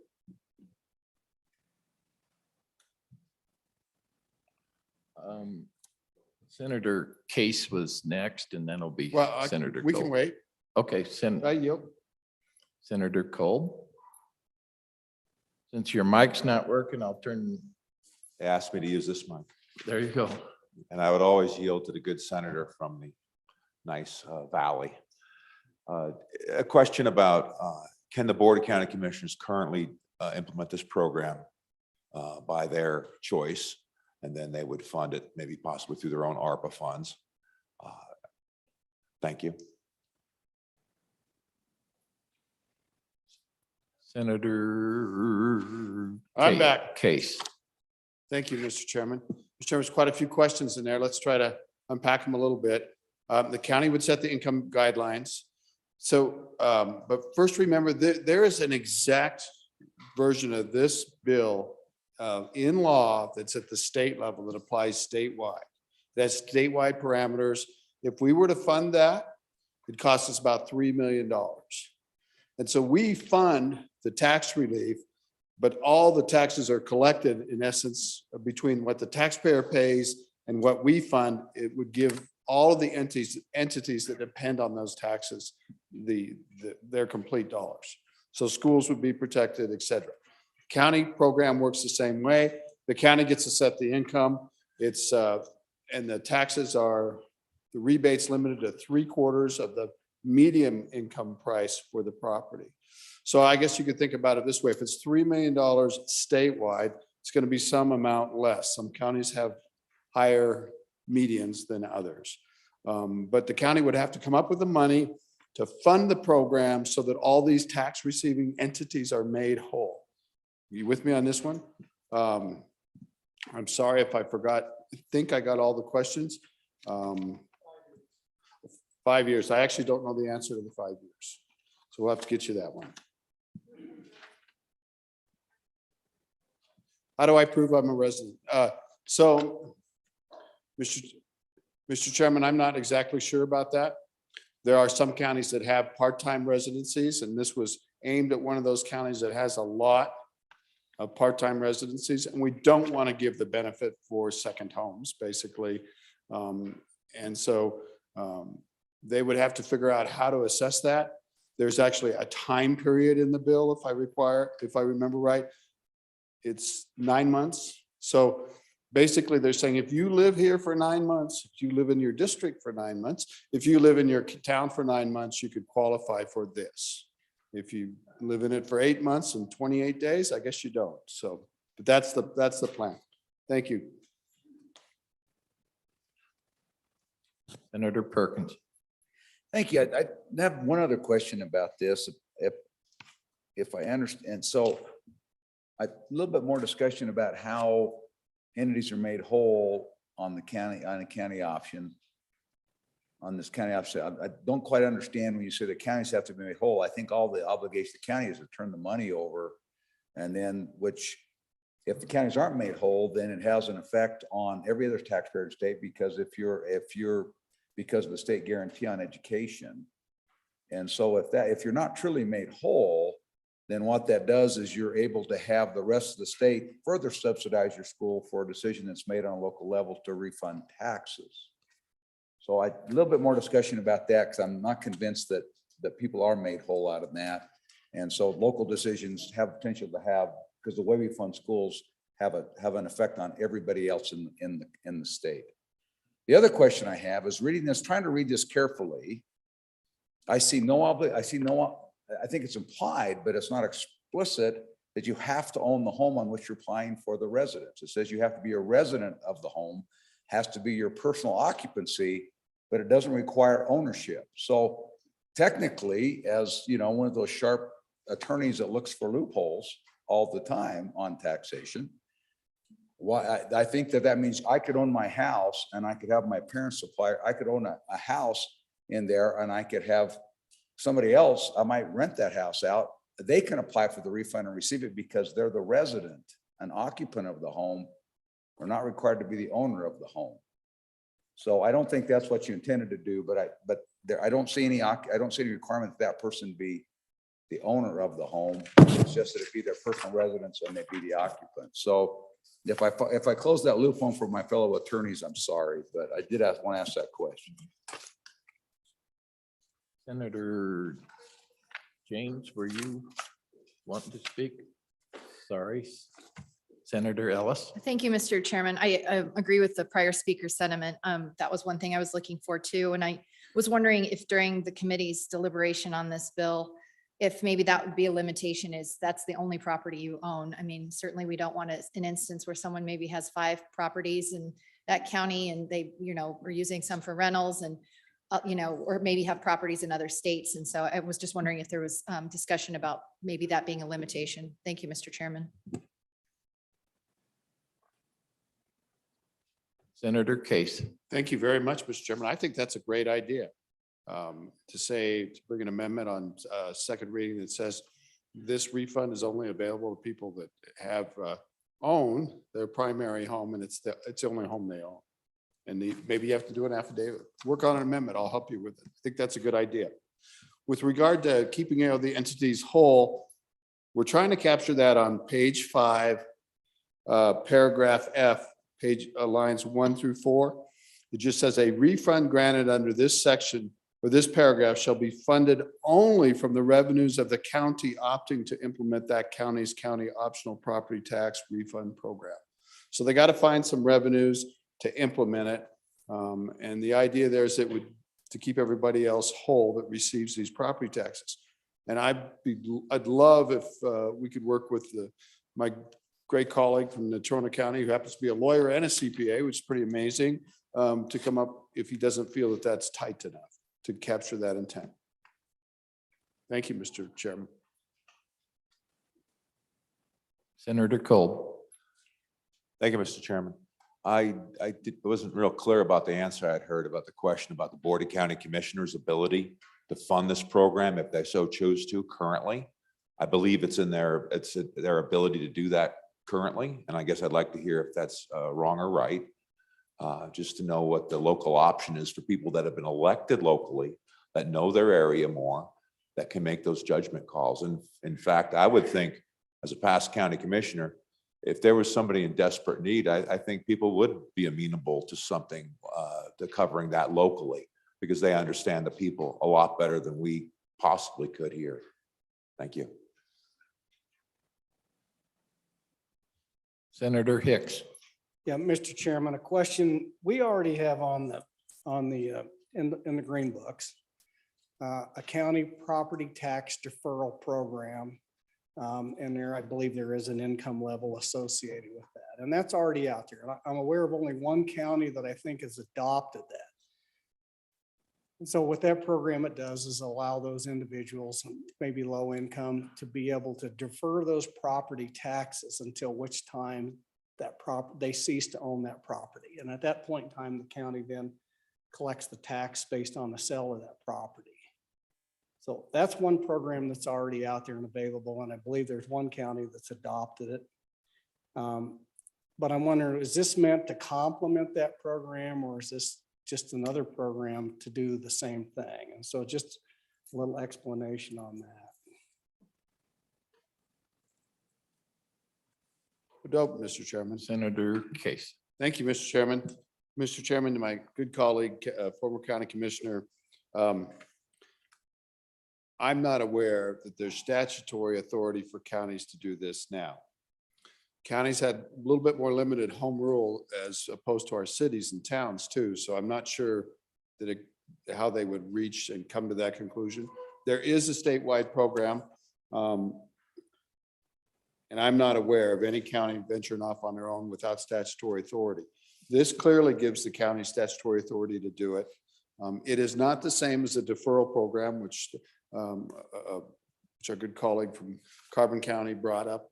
The deferral program is a way where people can apply to not pay their taxes, but in essence becomes a lien on the property, so that when the property is finally sold or things change hands in the family, that tax bill comes due. Not many people really want to do that. I can't tell you why. I think you've mentioned that one county does it. It does not seem to be a program that is very popular. The program that's described in this mimics the statewide program, which we have not funded. And the fiscal cost of funding the statewide program, I'm told, is about $3 million. And I wish we would consider doing that. But it follows that guideline to come up with local funds to use to create a tax benefit that works very much like the veterans tax exemption, except for it's income-based and it's limited based on the medium level, 3/4 of the medium value of the property, and it would be income-based. I see that this, if we were to fund the statewide program, that it might be complementary to a program funded by counties. And it would provide, there'd be the certification program. The taxes for these people would be paid. They wouldn't have to have it be a lien on their house. They'd actually receive a benefit from that aspect. The reason we can do that constitutionally is because of the income guidelines and the necessary support of the poor. So I don't know about you, but I'm just hearing a lot about property taxes. And we are on a roller coaster, and it's really frustrating. Like in my county, Mr. Chairman, mineral values, boom, they're way down. They're a little bit up this year, thank God, with that gas plant's going back up and running out at Lysite, and that's helping. But our mineral taxes have declined considerably over the past decade. And at the same time, so the county's screaming about not having enough tax money and on and on and on. But people are going, how can you say you don't have enough money? Because my valuation is going up 40%. We're hearing this all over. I'm poor, I'm retired. They don't want to put a lien on their house. Maybe they should. I thought that was a great program. I support that program. But this is one that actually just gives them relief, gives those people relief. It could be complementary to a state program. And it's not a lot of money. If $3 million goes statewide, think about this. It's not a lot of money. So thank you, Mr. Chairman. Hope you'll support the bill. Senator Hicks. Mr. Chairman, and I think it is around $3 million. In this bill, and that would be one of my big concerns. Without knowing what that limitation is, this thing could just blow up without some level of trying to control the eligibility in that program. And I think on the current one we have with that property lien program, or even the one that we've looked at in the past that we funded, the $3 million, there is a level, and I will have to check on that. I'm not sure, but my recollection is there's a poverty level there that have to be eligible for that. I don't see this in here, which makes me concerned that this is just for all property owners. It doesn't say how big the property or what the valuation of the property is, and what your gross income is. So in theory, this could be one county that may have significant revenues coming in that just doesn't feel compelled to, because of concerns of their citizens that don't want to be taxed, but they just implement it. But yet you could be doing property tax deferrals for people that have significant net worth.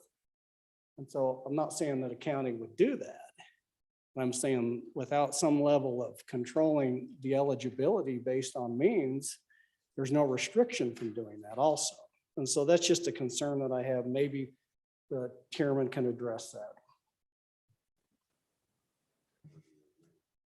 That's right. Senator Rothus. Thank you, Mr. Chairman. I think means testing and having some flexibility is an important feature. I'm curious to hear the details of that also. But honestly, the concerns I have are more about how prescriptive it is. I think that anytime there's an opportunity for us to give flexibilities to our counties, our cities, where we can give them the authority to do what their constituents want, if it doesn't affect our budget, we need to do that. That's generally a good thing. Trying to make sure that folks that are duly elected by their constituents closer to home have the authority to represent those constituents. And we do a great job, honestly, in this chamber more often of taking away those powers than we do of actually handing powers over. So this is novel, trying to give out that power, Mr. Chairman. But the question I have is, honestly, are we being a little bit too prescriptive? Because as I read this, it might work for some counties, but it might not be the appropriate approach for others. The good senator from Carbon County is pointing out means testing. There might be locations in the state where means testing really is the key consideration. I'm hopeful that that's already taken into consideration. And there might be different cuts in terms of, that maximum income. I know that there's quartiles of income and how much you could give. You might want a different income percentage and perhaps a higher percentage of forgiveness if you have a lower income, where I don't know that that's allowed either. So again, I'm very supportive of this concept. I think giving tools to our counties to support their population and their constituents wherever we can is a good idea. But I'm wondering if we're a little bit overly prescriptive, and I don't know if those conversations were had on the Revenue Committee. I'd be interested to hear more about that possibility of providing flexibility, Mr. Chairman. Thank you. Senator Landon. Mr. Chairman, thank you. I hope we'll move this bill forward. The concerns that I've heard the last few speakers, I think that's fixable. I mean, I really think we can work this thing. I think we can get some amendments in there. I don't know about you guys, but I have to join my friend from Lander in saying this might be the #1 issue that I'm hearing about in my community. I've had dozens of people indicate to me that we've got to do something on this front. I happen to come from a county that has just had tremendous impact. Some of that is due to the fact that we had not caught up in previous years. And then all of a sudden, Board of Equalization swoops in and says, guess what? You better get up to speed. So property tax went from here to higher than I can reach, all the way up to 6 feet, maybe. Folks, this is important. I mean, this is important enough that we ought to at least get it to third reading. Let's work this a little bit. This is an important issue. I've been so fortunate these past many years to represent a great little community, a suburb of the big community up in Natrona County. And that little town of Evansville, I've got some folks that really could use our help. They just need our help. And we got to find a way. So thank you, Mr. Chairman. Let's move this forward. Thank you. Senator Case. Well, Mr. Chairman, I join in all of you that want to move this forward, but I do point out that means testing is in the bill. And so counties, they're affected by the Constitution just like the state is. So the only way they can give relief is by the necessary support of the poor, that same clause. And so here it is. It's on page 3, section C. There's a tie-in to section D, but let's just focus on C for right now. It says picking up about line 6,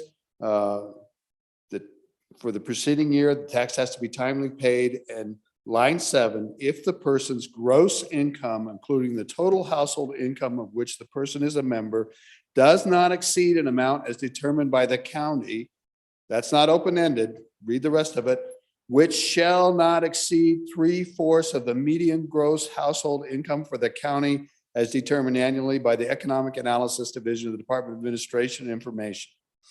So the county has to set a threshold that is equal or under 3/4 of the median value of the gross income. Okay. But remember, the county's got to pay for this, right? County's got to find the money for it. So they're going to have to choke that threshold down. So this is a cap. Is 3/4 too high of a cap? Fine, lower it down, 50%. I don't care. But it does have an income test in here. I think it's actually a pretty good bill. I hope you'll support it and let's make it better. There were some very good suggestions here today. Thank you, Mr. Chairman.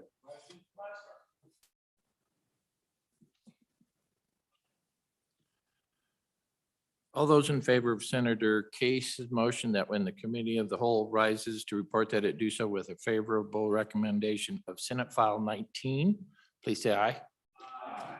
Those opposed, no. Senate File 19 has passed committee of the whole.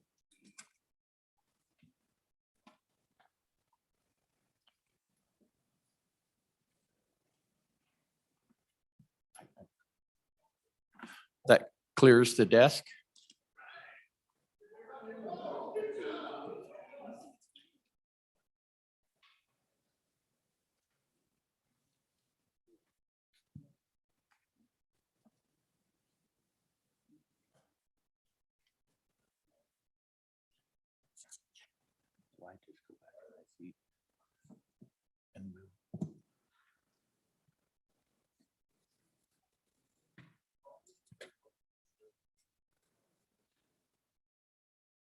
Senator Driscoll. Mr. Chairman, I move the committee of the whole rise and report.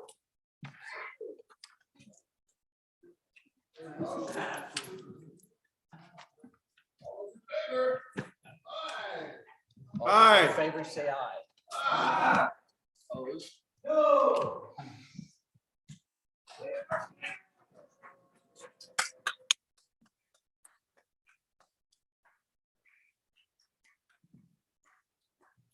French fried. Reading clerk, read the report. Mr. President, your committee of the whole, having had under consideration bills on general file, begs leave to report as follows. Senate File 10, do pass. Senate File 9, do pass amended. Senate File 6, do pass amended. Senate File 66, do pass amended. Senate File 74, do pass amended. Senate File 34, do pass. Senate File 19, do pass. Senator French, Chairman. Got some more script, Senator French. Senator French, you have something for us? I need your mic. Hang on. Go ahead. Mr. President, I move the adoption. Could I have of- you stand to do that, please? Pardon? Could I have you stand? I move the adoption of the committee of the whole report. Thank you, Senator. All those in favor say aye. Aye. Those opposed, nay. We have some reports to read in before we go to the majority floor leader. February 16, 2022. Mr. President, your committee number 4, Education, to whom was referred Senate File 31, Absenteeism and Truancy, respectfully reports same back to the Senate with the recommendation that it do pass. Ayes, Senators Beitman, Ellis, Rothfuss, Salazar, and Scott. Senator Scott, Chairman. February 16, 2022, Mr. President, committee number 4, Education, to whom was referred Senate File 33, Codification of the Education Resource Block Grant Model. Respectfully reports same back to the Senate with the recommendation that it do pass. Ayes, Senators Beitman, Ellis, Salazar, and Scott. No, Senator Rothfuss. Senator Scott, Chairman. February 16, 2022, Mr. President, committee number 4, Education, to whom was referred Senate File 32, K-3 Reading Assessment and Intervention Program, respectfully reports same back to the Senate with the recommendation that it do pass amended. Ayes, Senators Beitman, Ellis, Rothfuss, Salazar, and Scott. Senator Scott, Chairman. February 16, 2022, Mr. President, committee number 9, Minerals, Business, and Economic Development, to whom was referred Senate File 35, Electric Vehicle Charging Stations Regulation Exemption, respectfully reports same back to the Senate with a recommendation that it do pass. Ayes, Senators Anderson, Beitman, Cooper, Rothfuss, and Wasserberger. Senator Anderson, Chairman. February 16, 2022, Mr. President, Committee number 9, Minerals, Business and Economic Development, to whom was referred Senate File 46, Solid Waste Cease and Transfer Program Funding. Respectfully report same back to the Senate with a recommendation that it do pass. Ayes, Senators Anderson, Beitman, Cooper, Rothfuss, and Wasserberger. Senator Anderson, Chairman. Thank you. And we also have a letter to be read in, but first we'll go to Chairman Scott. Mr. President, Senate File 32, K through 3 reading, assessment intervention as appropriation and a 1% rule, I have to be referred to committee. Okay, absent objection, that will be referred to committee number 2. Thank you. All right, reading clerk, read it, or excuse me, could you have that letter read in? From the Wyoming Legislative Service Office, February 16, 2022, to Senate President Dan Dockstader from Matt Obrecht, Legislative Service Office. Subject to introduction deadline, final bill list revised. The following is reported pursuant to Senate Rule 13-2. The following Senate files have been approved by the sponsor for introduction and signed, submitted, and accepted by the Legislative Service Office prior to 12 noon today, Wednesday, February 16, 2022. The LSO is still in the process of jacketing and reproducing the approved Senate files. They will be delivered to the Senate Chief Clerk as soon as possible. Senate File 1 through Senate File 114, Senate Joint Resolution 1 through Senate Joint Resolution 2. Carbon copy, Senate Chief Clerk. Thank you.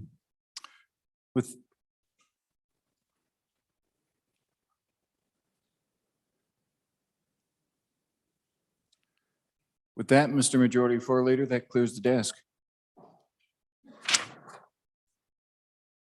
Mr. President, I move we stand adjourned until 10 a.m. Thursday, February 17th. Announcements. I'm up. Oh, all right. We'll let you bump Senator Landon. Go ahead. Mr. President, your committee number 7 corporations will meet tomorrow morning, Thursday, February 17th, 2022 at 8 a.m.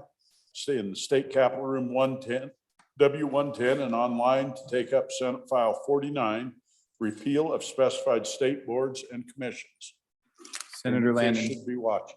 Thank you. Senator Landon. Thank you, Mr. President. Your committee number 8, what a great day we've got going. So we're going to keep it going. We're going to go downstairs to W2 and have a transportation committee meeting. We're going to take up Senate File 13, temporary delegation of parental authority. That's continued from a couple of nights ago. We'll finish that up. Senate File 3, radioactive materials transport fee.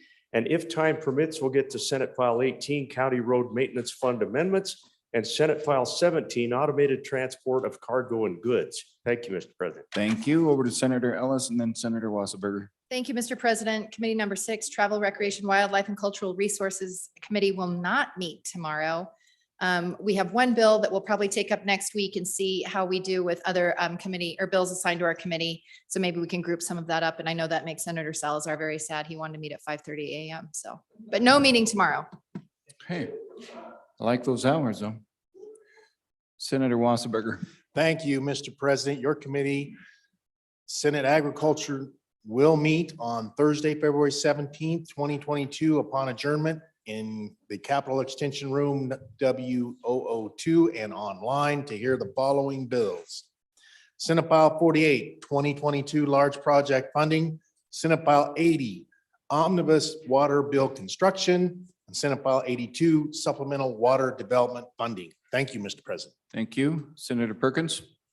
Thank you, Mr. President. Your Appropriations Committee number 2 Committee Appropriations will meet upon adjournment in room W110 and online to take up the consideration of Senate File 98, Federal Emergency COVID-19 Relief Funding Limitations.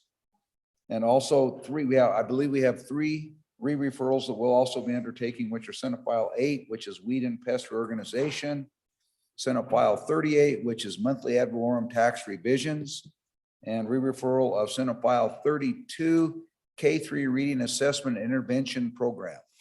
Thank you. Any further announcements? Mr. President, we'll be doing that and we'll start that at 5:40.